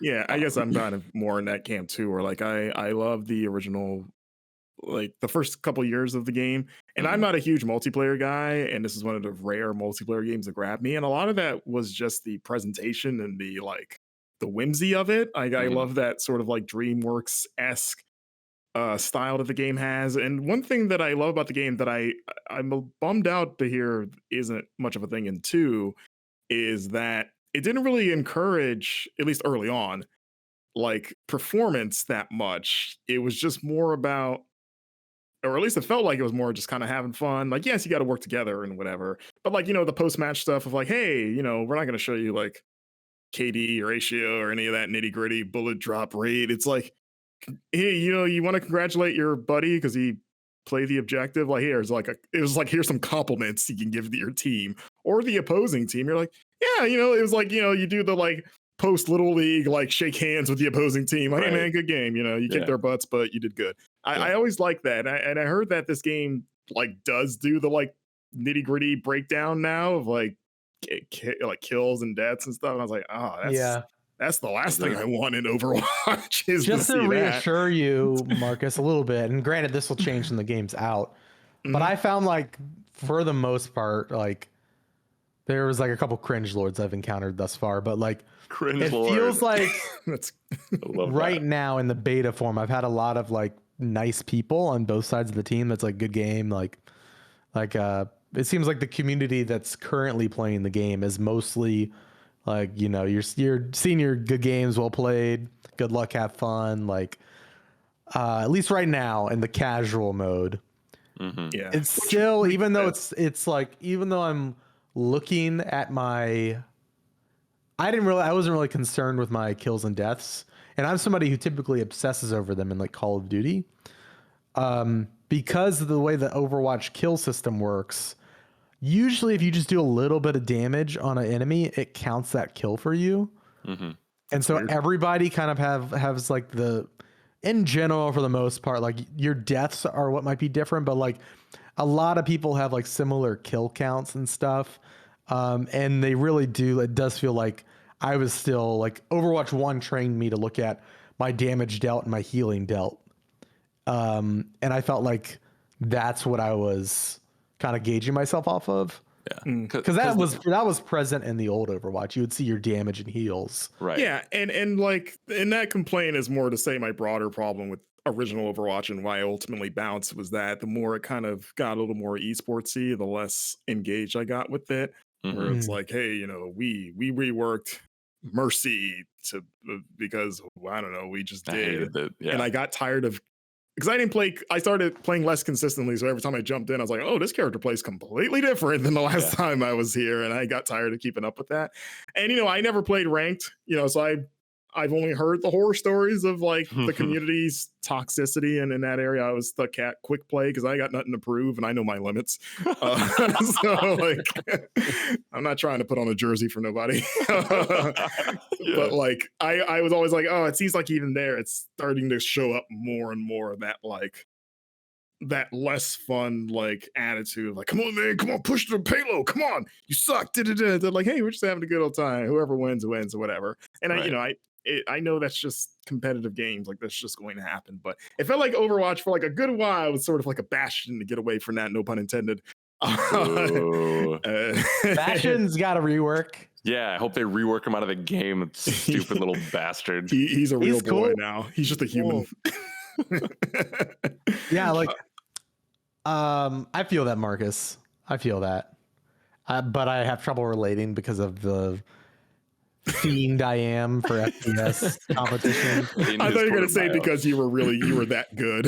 Like, no one ever yelled at me. Yeah, that too. I was yelling at them. Yeah. And it's hard for me also to get excited for this game. One, because it's still, like you said, it's more Overwatch 1.5. I still struggle to see where the 2 is. But the big thing that I am excited about, the single player mode is not going to be present at launch. And I will care more when that comes out, because that's what I want to play first and foremost when Overwatch 2 comes out, is that solo campaign. Like, I'm a guy that, like, if I get a shooter, I go through the campaign first before I even touch multiplayer, because to me, I'm more interested in it. And it's like the training, right? By the time you finish the campaign, you're ready, you know the game, you can play online now. Mm-hmm. So I just don't care enough about Overwatch 2 until I see something about that single player campaign. I'm glad the multiplayer seems to be mostly enjoyable. Like I said, I've seen the same sort of up and down reception to it online. But yeah, I did look up the maps as you asked me to, Alex. And looking through them, I'm reminded I like them all.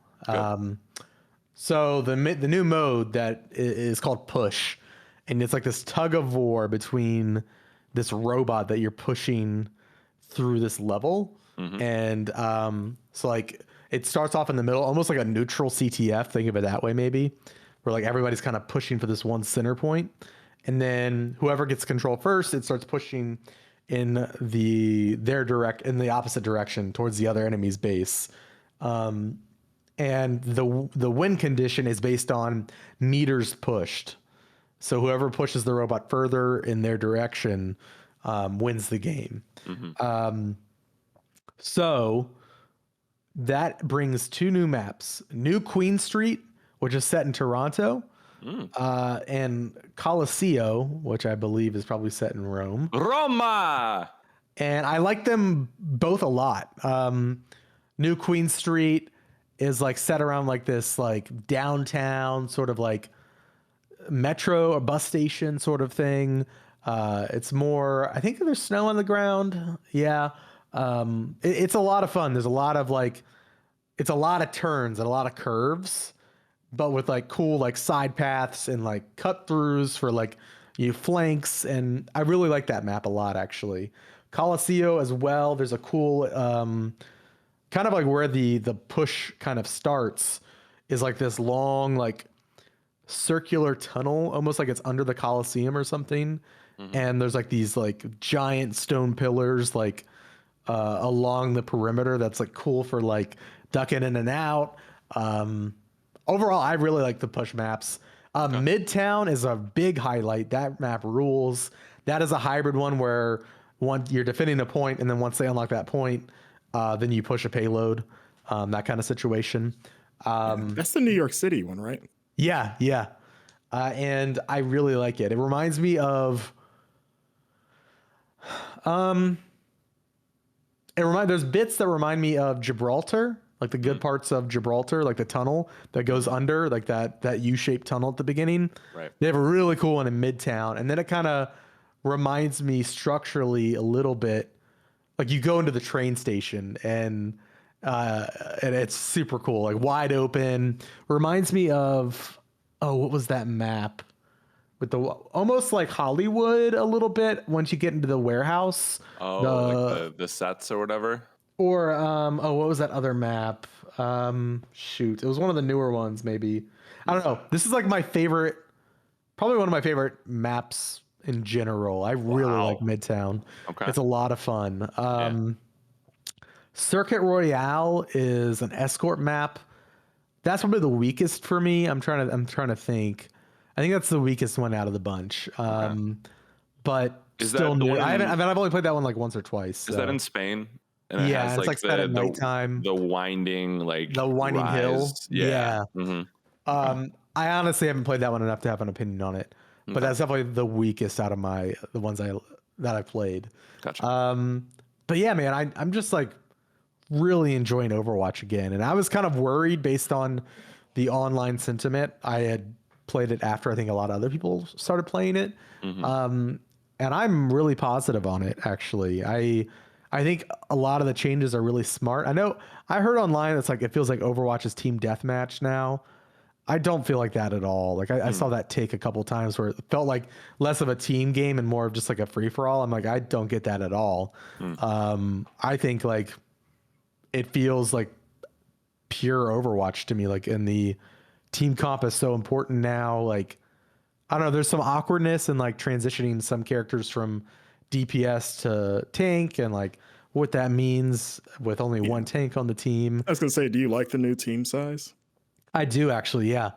I feel like it feels more purposeful, more intentional. Like I feel like they're more I'm thinking more about my choice than about team comp now than maybe I was before. Does it feel like it's possible to win without a Reinhardt or something? Because that's my biggest concern. I'm also a Roadhog main, so like I just feel like Roadhog isn't going to tank as well as Reinhardt, especially in objectives. Depends on the map and the objectives, but like I was tanking as Roadhog on push on New Queen Street, and I was just slaying.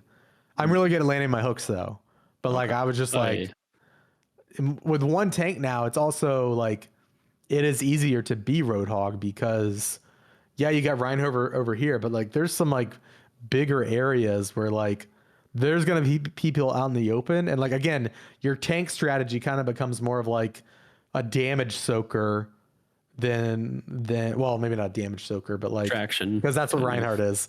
But like, hey, look at me. Like I'm right here. I'm making a big deal about myself. Like if you're not careful, I'm going to come and I'm going to hook you and get your healers out. Like it's a different play style. There is some awkwardness to it, but I think it's headed in the right direction. It's definitely the most excited I've been about Overwatch in years, actually. Good. It feels like a significant rework. It feels like a fresh start, which I think Overwatch needed. And yeah, I'm really stoked on it, actually. Wow. I think a lot of the changes are smart. Some changes more minor than others, but like it really feels like they looked at all the problems of Overwatch, and it might not be the solution that some people wanted, but it definitely feels like they're on a vision forward. And like I'm digging what I'm playing so far. I've been playing every night till like 2 a.m. Like I'm just like I'm into it, man. And I can't wait for we had a little difficulty like getting in. I think they've got like a lot of keys in the pipeline that they're having to manage and send out to people. I think there's a couple people on our staff who are still trying to get in. But I'm excited for this to open up to console players. And I think it is supposed to be crossplay, right? Am I wrong? I'm Maybe not sure. I think not, but don't quote me on that. It might not be actually. yeah. I hope it's crossplay for casual. For sure. Cool. But- Well, I'm glad that's clicking with you. I as someone who lost his summer of 2016 to Overwatch, I want to be excited about too. Quickly, one word answers only. We'll start with VA. Does Overwatch 2 come out this year, even if it doesn't have single player? VA? Yes. Wes? Yep. Marcus? No, just to be different. I'm gonna say yes with no. They don't come out with single player until 2024, maybe winter of 2024. It's gonna be a while. So, Marcus, I see your message. I know you just got into Overwatch 2. Do you have to play it right now? I have to go try out that spear that Orisa is like skewering people now because she's like a cold-blooded murderer. That's all I got from Van Aken talking about. I was like, oh, she's just like went from protector to serial killer, impaler. Yeah. I can't argue with that. Marcus, it's been a pleasure. Yes, have fun, gentlemen. I thought that was a little rude that Marcus just didn't want to hear Wes talk about Citizen Sleeper. I know. I thought we were cool, but yeah, I guess not. We'll get that Florida beef going here. who is the king of the swampland? Yeah. Speaking of Wes and Citizen Sleeper, Wes, you're gonna talk about Citizen Sleeper. Yes. Citizen Sleeper is okay. So you know how every year Game of the Year conversation is like, there's that one big AAA game that everybody loves, and then there's that indie one the indie darling, and everyone's like, I think that could be my Game of the Year too. I think Citizen Sleeper is going to be that, assuming nothing else super awesome comes out the rest of the year too. It is so freaking good and unique, which I think is going to help it a lot. You know what's stressful about that statement is I already thought we had that with Tunic, Rogue Legacy, Nobody Saves the World. We have plenty of those indie darlings this year, but it sounds like we have another one. What is this game? It is so hard to describe the gameplay. So I'll start with the premise. You are a sleeper, which basically means you're a robot with an artificial mind or a conscious that's been put into you. And your conscious is your human's conscious. Basically, imagine I sold my brain, my conscious, to a mega corporation, Blade Runner style mega corporation. This game's very cyberpunk. And for money, they put my brain into a robot and let that robot work. I think Severance on Apple TV is kind of in the same vein of that, like basically selling off a part of yourself to work.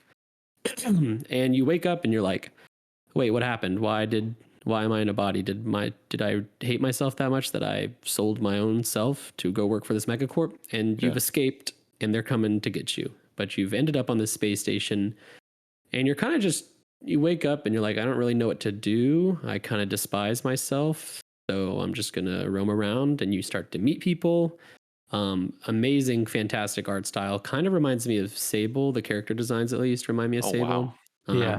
And then like the world is like it's all on this circular space station, very slick and clean, poppy neon colors. It's beautiful. And you kind of just roam around and talk to people, figure out their stories and, that kind of thing. But the way everything happens is you roll dice. Every morning you wake up and you have like a certain number of dice, which is determined by your overall condition and your overall energy. Your condition is a built-in problem that the corporation you previously worked for built in. Basically, you deteriorate so that you can't ever escape because they're the only ones that can fix you, which is pretty messed up. Yeah. Wow. Okay. And then your energy is basically like you need to eat food or oil or whatever to like stay alive. And those two factors determine how much dice you get at the start of each day. A six-sided die, it's basically a 6 on the die. That is going to give you, that's like the best one you can get. So if you go to complete a task, every task has a positive result, a neutral result, and a negative result. And the better your die, the higher your chance of getting a positive result. So for example, I'm helping this bartender open up her own distillery. So I want positive because if I get a positive roll, then I get closer. I move this little objective circle closer to opening the distillery. And it sounds really crazy. I've never played anything like it. The closest I can come up with is like the board game Scythe, which is probably already a niche thing to say. In that every you have cycles. Basically, every day you wake up and you get 6 dice, and once you run out of dice, that's the end of your day.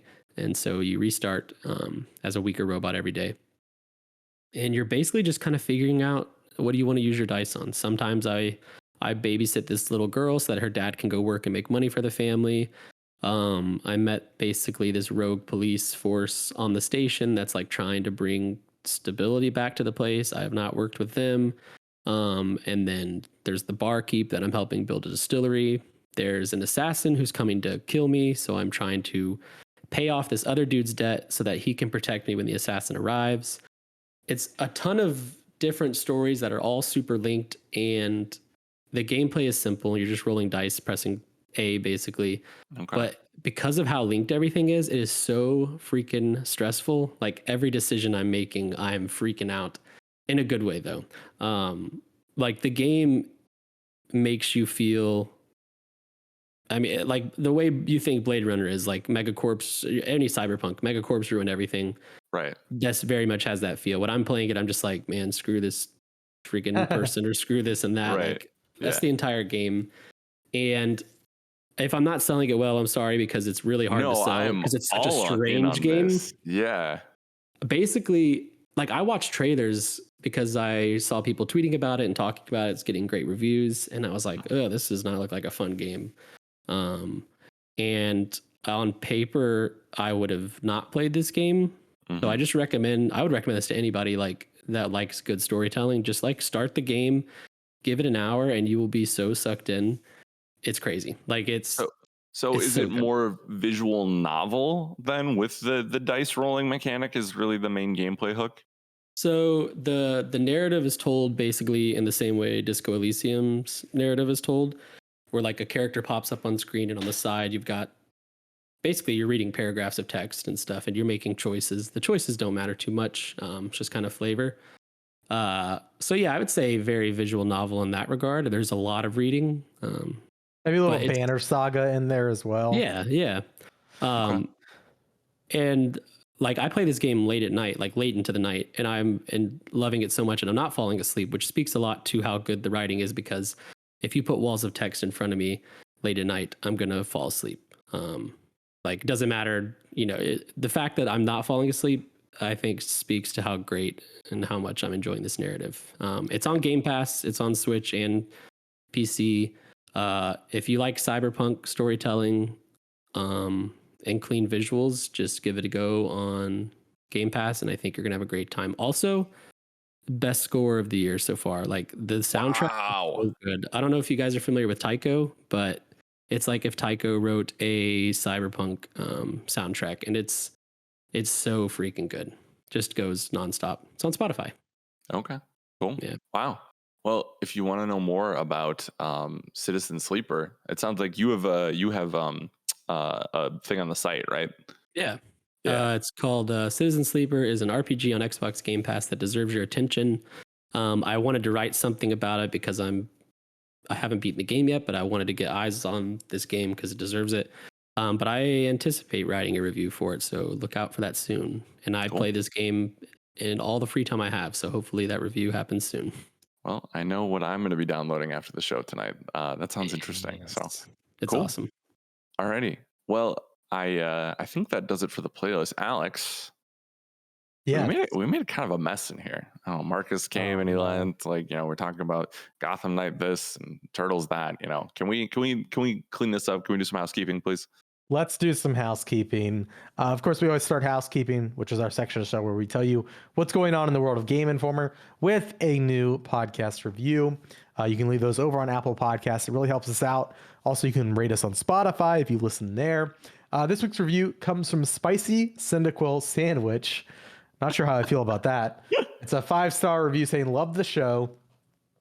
Listening to the show feels familiar, like hanging with my friends. The hosts are fun, charismatic, and have great energy. Well, thank you, Spicy Cyndaquil Sandwich. We appreciate you. Thanks for taking the time out of your week to go and leave that review. It really does mean a lot to us and helps us out. So thank you, Cyndaquil. Maybe choose a different sandwich though. That's all I'm saying. Yeah. Would you guys try Cyndaquil? No. I feel like I would need a Tums or an antacid beforehand. You know, I would try a lot. I would try Totodile. You would eat Totodile? Where's my boy? Totodile over Cyndaquil? He's my favorite. But like, what is Cyndaquil? Probably like a sweet tender meat. Maybe fry up some bacon. I feel like Totodile is alligator, and I would eat alligator. True. I would eat alligator, but he's like, look at him. He's the best boy. Well, I'm not, there's a lot of Totodiles in the world. Alex, why would you eat me? He's not the only Totodile, Alex. There's many. So it's just feature many top 10 most edible Pokemon. It'll be on GameInformer.com soon. I'm not on TikTok, but I did see a TikTok where a guy talked about most edible Pokemon, and it made me laugh. What was number one? I don't remember. Alchemy, I bet. Yeah. Weekly streams this week. You can catch us on Thursday and Friday, 2 p.m. Central, twitch.tv/GameInformer.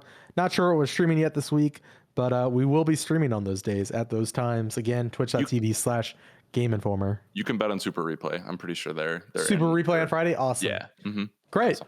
Continuing Star Wars, Jedi Fallen Order. Yeah. Go over to our YouTube this week. We've got some TMNT NGT goodness. Go check that out. A lot of fun. We put up our video review of Trek to Yomi last week. We've got a bunch of other stuff in the pipeline. So head over youtube.com/GameInformer. Give us a watch. We just passed 700,000 subscribers. Shout out. Recently. Heck yeah. Social media plugs. It's the part of the show where if you want to follow us and talk to us on the social medias, in what was soon going to be the metaverse. God, why do you make me sad? It's not good. Follow Stadnik at Stadnik76 on Twitter. You can follow me at It's Van Aken on Twitter and Instagram. Follow Marcus at Marcus Stewart 7 and follow the news hound himself, Wes, at LeBlanc Wes. It's LeBlancWes. And tell us, I don't know. Tell me how you feeling about Overwatch 2. I want to know. Weirdly enough, I was in a game of Overwatch, and I think there was a podcast listener in our match. Really? Because they said, "It's Van Aken, yo," and I was like, "I don't know who you are, but shout out to you." I'm guessing it's a podcast listener. Okay, shout out. That's really cool. Yeah, so if that was you, good game. They beat me. Jeez. I tried my best. You can only do with the team that you're given. You know what I mean? Yeah. I'm kidding. I was playing with a bunch of friends. I'm kidding. Throw them under the bus. I like it. I'm kidding. Do you think that person's going to tell like his grandchildren, like, I played Overwatch 2 with Alex Probably Van not. Aken? No, that's not going to happen. Probably not. No, I don't think that's noteworthy.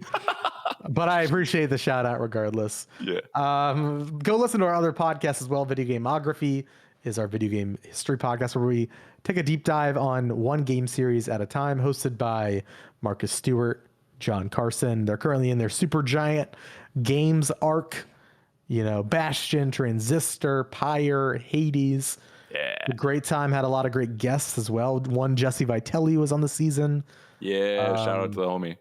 So go check out that show. All Things Nintendo, of course, is our weekly Nintendo podcast that recently had Reggie on it. May. Yeah, the man himself came on to talk with our new online content director, Brian Shea, host of All Things Nintendo. So go check out ATN, as well as From Panel to Podcast, our comic book podcast hosted by Reiner, our editor-in-chief. If you like comic books, I know it's Free Comic Book Day this past week, so I bet there's going to be a cool episode about that. So yeah, that's all the housekeeping, Alex. Let's get into listener emails. Let's do it. This is the part of the show where we take your questions, comments, concerns, dreams, nightmares, and deconstruct them. We talk about what you guys want us to talk about. So another good batch here. I'm now realizing I screwed up the order of this, but it is what it is now. You were going to talk about Citizen Sleeper later. It's hot in here. It is what it is. But you can send us questions, comments, concerns at podcast@GameInformer.com. You can also send them to us on Discord. Alex Van Aken, how do people get onto our Discord? Subscribe to our Twitch channel on Twitch. Link your Discord and your Twitch in the Discord app. And then in your server integrations, we should appear in there. If you have any issues, email me Alex Van Aken at GameInformer.com. This is also the section of the show where I get to announce the winner of our hotly debated 2017 video game draft. Who cares, really? You know, that was so many weeks ago. We don't even have to talk about the winner. Here's the thing, Alex Van Aken. I stand for a lot, right? I can take a lot of stuff. You know, I roll with the punches kind of guy. There's people in our Discord who are accusing me of malpractice, of shenanigans, right? Yeah. Making bots and all that kind of stuff. Incorrect. I've never done such a thing. And now I think someone else is making bots because we have a 3-way tie for the winner here. With 18 votes, the winner of our draft is Joe Juba, John Carson, and me, Alex Stadnik, all with 18. I don't understand where all these votes came from for Carson. Okay? People just like That's chaos. all I'm saying. People like chaos. This is literally, it was straight anarchy for 2 days. I woke up checking Discord to see who was accusing me of what Joe. I like the idea of all of you paying multiple Twitch subscriptions to make bots to get into our paywall Discord. To boost Carson up. I had my victory speech all lined up. I feel like I imagine this is what the producers of La La Land felt like when they thought that they had won and then Moonlight won for Best Picture. It's a sad feeling. You know, we have to tie. I can't let the chaos go on any further. So congratulations to Juba, to Carson, to me, I guess. Wow. All I have to say is the Discord has bad taste in games because I should have been number one with a bullet. So did GI staff vote on this? I just some did. Yeah, I could just break a tie. Right now. Wes, you literally. Well, Alex, did you vote either? No, I didn't. Because I saw Jill voted, but I don't know if anyone else from the I GI tried to staff stay voted. neutral. You know. Yeah, I did too. Because Van Aken, at least you're not in last, VA. Yeah. Van Aken has 5 little hearts, and then Marcus unfortunately has 4 hearts, so he did not do super well this time around. This is his first draft, you know, he's learning. If you're wondering what we're talking about, go listen to episode 601. Yeah. With Joe Juba. I'm surprised that you only got 5 votes, Van Aken. I know. What the heck, dude? That's a pretty. What was my lineup again, Alex? It was Fortnite, Hollow Knight, Destiny 2, Divinity Original Sin 2, Pyre, and Dying Reborn. How did I only get 5 votes out of those games, man? Do you want to know? Yeah. It's because you picked Fortnite and our audience is not a Fortnite audience. Yeah. Yeah, but the other games. I thought Destiny Raven 2? Rook, shout out. I thought Rook would have voted for you. But I think the Breath of the Wild 2 pull is Breath of the Wild pull is too strong. Quite a bit. Yeah. Yeah. I put together a damn near perfect list, and I had to hear about Ys 8 and Persona and all this nonsense, your Xenoblades and that kind of stuff, whatever, you know. So I'm a little salty. Literally anytime I brought it up in the Discord, I would go down in votes. And I was like, how does this work? This is I don't like what's going on here. They don't like the pandering, Alex. I wasn't asking for votes. I was just telling them to vote. And apparently that was enough to be like, this Stadnik guy can't be trusted with my vote. Community spoke with 3-way tie. Enjoy your mediocrity, community. I don't know. Ties are lame. I need to think of like a tiebreaker for the future. But y'all seem to enjoy those shows. We're definitely gonna keep doing them. I want to do one sooner rather than later instead of waiting, I think 3 months. So, but anyways, let's get to the questions. This first one comes from JHerb24 over on Discord, and the Herbster says, "Hello to my favorite Game Informers." Wow, how did he know we'd all be on? That's crazy. Hey. Indie games are some of my favorites, especially those that have a profound, emotionally moving impact on me. What are some of your favorite, most recent indie games that moved you emotionally or had a significant impact on you? Were there any that changed the way you look at games as a medium or storytelling device? Would love to hear your thoughts. Thanks for all you do. I definitely, these indie games like to make my eyes sweat, you know, and sometimes I just can't handle it. I wish Marcus had more time because he and I could have commiserated over Before Your Eyes. The indie game you may have heard of from last year, may have not, honestly. It was limited to Steam because it was the game that had you looking, it used your webcam, right, to track your eyes. And basically you lived this life of this kid who becomes a man, right? And his life growing up in this family, right? And I was really scared it was just a gimmick, right? Like I didn't think it was going to be anything crazy, right? And I was so happily proven wrong, because the hook is, right, like the idea is you're living this person's life, and anytime you blink, it advances the story. So it doesn't matter if you're in the most critical section of the game, if you blink, you're in trouble.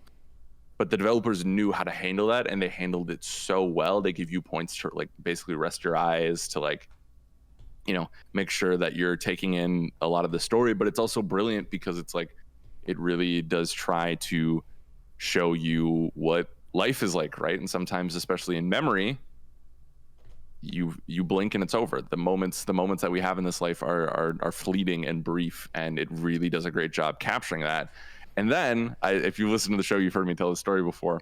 Luckily, my fiance was out to dinner with someone. I think maybe she was with Kayla, Alex, but regardless, I played it 2 hours straight. I think it was only like 2 hours, hour and a half or whatever. And no game has made me full body sob quite like this one did. Before Your Eyes did. Last of Us 2 also made me cry, but like I was like full on weeping because of the impact of the story. I won't spoil it because I think everyone should play this. It makes it harder if you don't have webcam or Steam, but just an incredible storytelling experience. One that I think is now underrated considering how many awards it wasn't recognized for last year.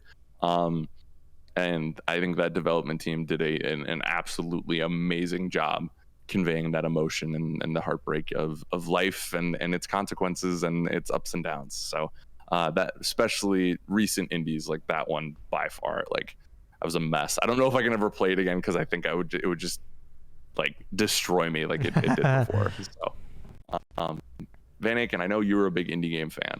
Where do you fall on this?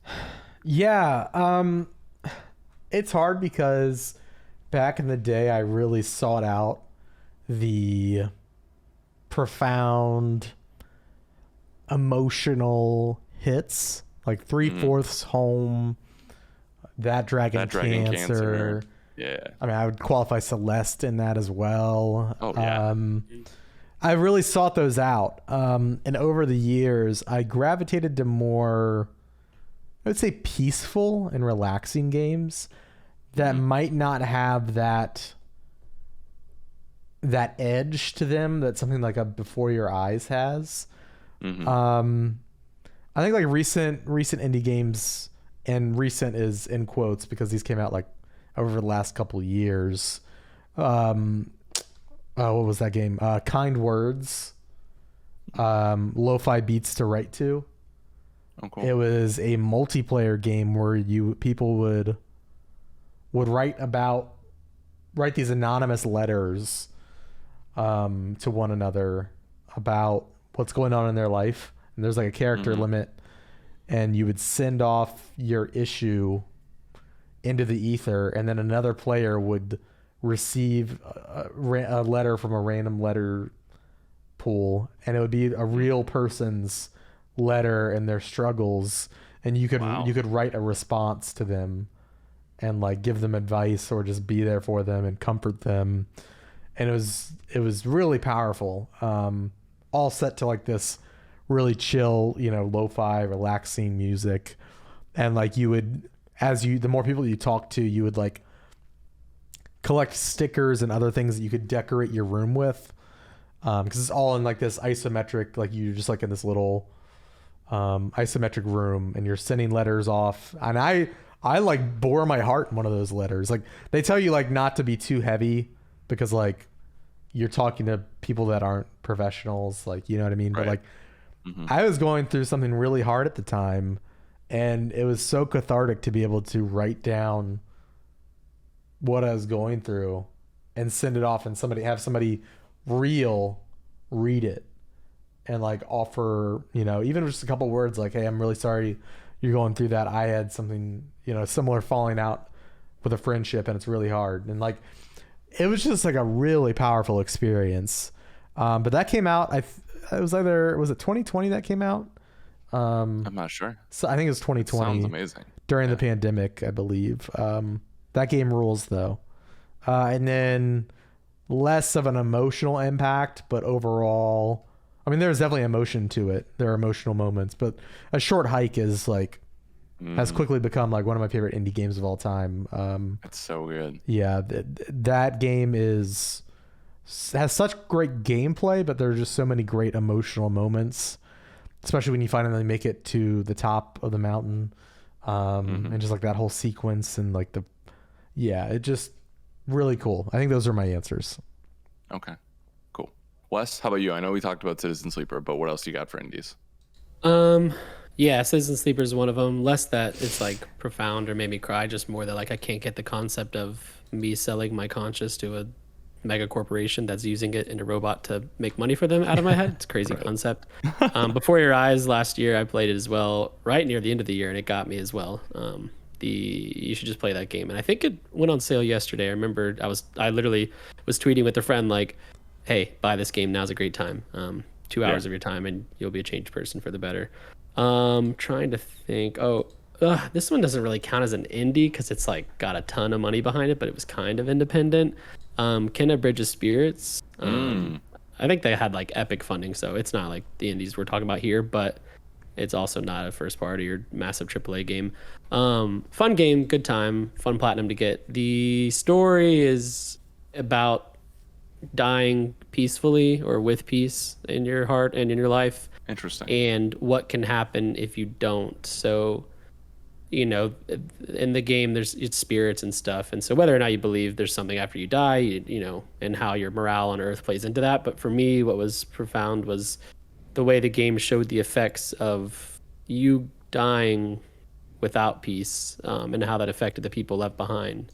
Whether that be dying angry and leaving people, you know, soiled back here, or you know, dying without saying something you wanted to say, and that person's left wondering why you never said it, or something like that. It kind of at the same time, my grandma, she's got cancer right now, and it's terminal. Like it's gonna happen one day, and I've talked with her a lot about this. And at the same time, as I played that game, she spoke to me about, you know, why she was fine with, you know, stopping trying to fight it, and she talked to me about how like she's lived a good life and she knows her days are numbered, but she's going to continue to live in such a way where she gets what she wants done, says what she wants to say, and leaves behind happy memories. And I was like, that's a good combo. Thanks, Kenna and Grandma. Yeah, for real. Shout out. Wow. There you go. That's what's cool about games, right? Yeah. Especially when you play them in the right moment, they become something even more special. So, gotcha. Shout out to your grandma. Yeah, she's the best. Yeah. Moving on here. Bobby Buell, 99 questions. If you haven't listened, go listen. Man's pulling guests left and right. It's a beautiful podcast. Bob writes in and says, I think most people have specific reviewers or critics, whether they're for movies, music, or video games, that their interests line up with, and they read their reviews with more credence than others. Growing up, or maybe even now, who were those reviewers that you clicked with and held to a higher weight? For me, in the video game realm, it was former GI Matt Helgeson. Once I saw he gave a game a 9, I knew it was the game for me. Bobby Buell, with love. Wes, do you want to take this one since we came to you last? Yeah, mine's probably pretty predictable, I guess. There's a lot of people around my age and in the industry at this time who have been inspired by this person, but Greg Miller of IGN and now Kind of Funny Days was a huge inspiration for me going into games. I remember I was in engineering school. I was like a year and a half or 2 years away from getting a degree in engineering. And that day I was sitting in class and I was like, man, I don't have the passion that people around me do. I don't want to do this for the rest of my life. I'm chasing money. I don't know if this is right for me. And that same day, Greg announced that he was no longer with IGN and starting Kind of Funny. Oh, wow. And he did his last Beyond episode, and he talked about, you know, if you want to do it, you have to just do it. Like, it's going to be really scary, and no one's ever going to open the door for you fully. It's just going to be cracked open a little bit, and you got to kick it down. And I remember going, telling girlfriend, now wife at the time, like, hey, I think I'm going to switch majors to journalism. And she was all for it, which is awesome. I remember going home to tell my parents and breaking down and crying, and they thought I'd got my wife pregnant or something like that. Like, what's going on? And I'm like, I'm changing majors. And they're like, okay, why are you crying so much? And I'm like, I don't know. It's a big moment for me. And yeah, like, I don't know, without that podcast, I don't know if I ever would have made that big change. And I'd listened to Greg for years and read his reviews and watched his stuff. But yeah, that was like a pretty direct inspiration he had on my life. And look at me now. You're here doing the dang thing for Game Informer. There. Yeah, and we're happy that you are here. Mr. Van Aken, how about you? Yeah, it's funny. Like, back in the day, like, I was so plugged into like Game Informer magazine and G4, but I didn't necessarily like know the personalities. Like, it was just like Game Informer was this entity that I was like, oh, well, they gave this game this, so I'm gonna check it out. On G4 is definitely more personality driven because you have that TV, you know. Adam Sessler was always somebody that I found I really lined up with. And then he went to Rev 3 Games later on, and I loved his reviews there. He was actually a big inspiration for me in the fact that just like his vocabulary and the way he talked about games at the time, really, like, that was really when I was starting to get into like, maybe I like want to do this. Then I started listening to podcasts, DLC, Jeff Kanata, Christian Spicer. Those two dudes, I found a lot of, I like Jeff because he kind of like found the positive angle of games, and like he would think something was cool even if like the majority of other people didn't. And it was kind of nice to be like, yeah, I think that this thing is cool. And even if other people don't, then that's fine. But like, I like to like things, and like he was kind of a champion of that. Well, he loves loving things, but that's more of his motto. But yeah, and then kind of jumping forward like to more like the past few years, critics that I've resonated with. I think Mike Mahardy. I don't know the guy, but former GI intern. I liked a lot of the video essays he was doing at GameSpot, and he just did a couple of like documentaries there. I mean, obviously Danny O'Dwyer is a huge inspiration for me. But he is a critic, but not so much these days. You know, he's more of a reporter. Trying to think, like Dan Tack, honestly. If Dan Tack said something was good, 9 times out of 10, I would agree. Like, I think me and Dan's tastes line up quite a bit. He's into the ASIM multiplayer games, you know, the weird little roguelike indies, the card games. Like, that's all my jam as well. And then to a certain extent, Blake Hester. I think Blake is more critical on games than I am. Oh, sorry. No, just kidding. I think Blake is more critical than I am on games, but typically the games that he thinks are cool, I typically resonate with as well, for the most part. Wasn't really with him on Ghostwire Tokyo, but haven't even touched that game. Yeah, I wouldn't. But like a lot of the other games that like Blake has recommended me play have been like rad. I'm like, okay, yeah, you were right. Like Death Stranding, I played that because he wouldn't shut up about it, and I was like, dang, this game rules. Yeah, it does. But yeah, I think like Dan Tack's probably the one that my tastes like line up with quite a lot. Him and Mike Mahardy, I would say. Cool. But yeah, Dan has that special ability to look at a crowd of games and be able to pick out what's going to do best, and that's one of the things I'll miss about him. Obviously, being here. For me, it was growing up. It was McCaffrey over on IGN. Like I've listened to Unlocked for years. Right, his tastes align with mine, like you talked about, right? Because I very much, grew up a 360 kid, right? So the Halos were important to me, the Gears were important to me, and he always was the one reviewing those. And I definitely think there are more critical people out there for sure, but I think he is a fantastic writer, and I've always enjoyed his work. So shout out to him. I like the Blake call out because Blake, I think, kind of sets the kind of the spectrum, right? I can kind of gauge like, okay, if Blake doesn't like this and he tells me why, then it's like, okay. And if someone over here likes this game more, it like kind of sets does that make sense? Yeah. Right? Because I definitely, I'm not as critical, I don't think, as Blake is when it comes to some experiences, right? But it's like he's a good barometer to have to kind of set. So yeah. And if he thinks something's really cool, it's probably worth checking out. Right. Like he was super high on Ollie World, and I was like, okay, like I definitely want to give this a shot. And because Blake is the type where it's like when he's excited about a game, it really does mean something. And not to say it doesn't when other people do, but like when he is, he's a pretty critical person. Right. So it's like, okay, I am gonna have to check this out. And can't speak to Death Stranding because he killed my excitement on that game. But there's been plenty of people on the timeline that have said that game is great. So that's why you find the person that you identify with their style, right? And or you find how to set that barometer, right? And go from there. But yeah, I grew up an IGN kid. I love reading their reviews, and they definitely sorry, I want to give a shout out to ACG, Jeremy Pinter, YouTuber. I resonate with a lot of his reviews. I started watching his channel around the time the first Plague Tale game came out, and just really gravitated to his style of review. I don't know if our tastes necessarily align, but I liked his angles, into reviewing games. But yeah, for sure.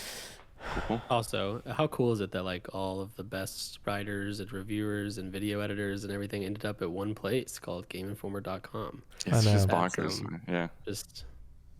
Or pass through. They've all touched it. Yeah. Beautiful thing. Last one. Shout out to us. Game Informer's great. Yeah. Shout out to us. Shout out to Savoy Prime, who was talking mad stuff in the Discord. So no shout out for you, Savoy, but got to give him props. Asked a good question. Says, if the GI crew was able to acquire a dev, who would you choose? Doesn't have to be a dev that would make you money. Can be one you passionately love their games and know that more times than not they will deliver a quality experience for you. It's a good one. It's a very good one. It's a conflict of interest, but it's a good one. Yeah. Yeah. This is just for fun, right? If Hypothetical. If we weren't a magazine that was buying games, right? If we were a corporation. If I'm an individual who like just found a pot of gold, right, or a genie, right? I have two for this. One, I would revive Visceral, the developer behind like Dante's Inferno. They did Battlefield Hardline. I loved their style, right? They had a great sense for development. I think they could make some really awesome games in today's landscape. And I think that could be, bring them all back. Let's get the band back together. And then I think I've said this one before, but I would buy Sucker Punch to make a Avatar: The Last Airbender video game. I think they would absolutely knock that one out of the park. So those are my two answers. I think. Wes? Oh, sorry. Mine's quick. I said Wes, but I meant Van Aken, okay. So I'm glad you jumped on that. Yeah. Mine is quick.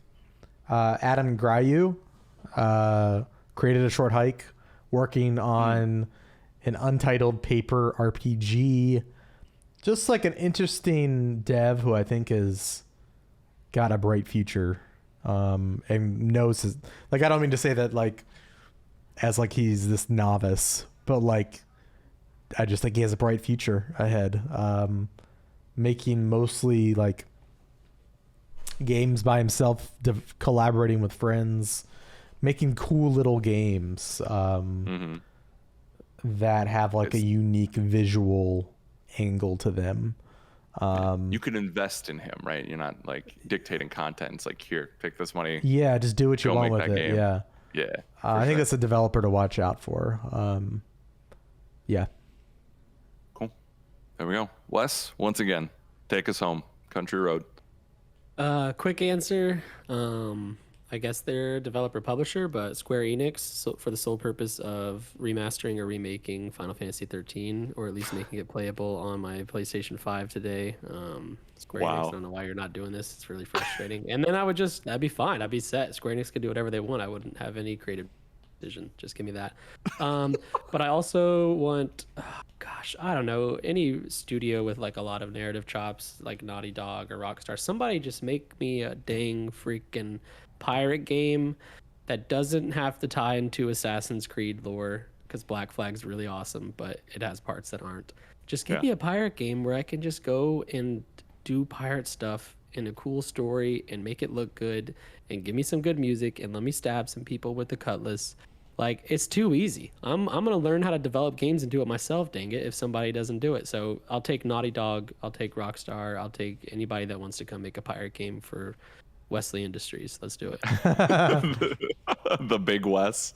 I mean, if you squint really hard, Uncharted's kind of a pirate game. There's swigging. There's stuff going on. There. Yeah, it gets there. That's part of the reason why Uncharted 4 is easily the best in the series. Yeah. Yeah. Okay. I think you were expecting more of a reaction, but I think the GI community is with you on that one. Thank goodness. Thank goodness. Good. Cool. Alrighty. Well, I think that's a podcast. I have no concept of how long that went, but I know we had a good time, good conversation. We hope you enjoyed it as well.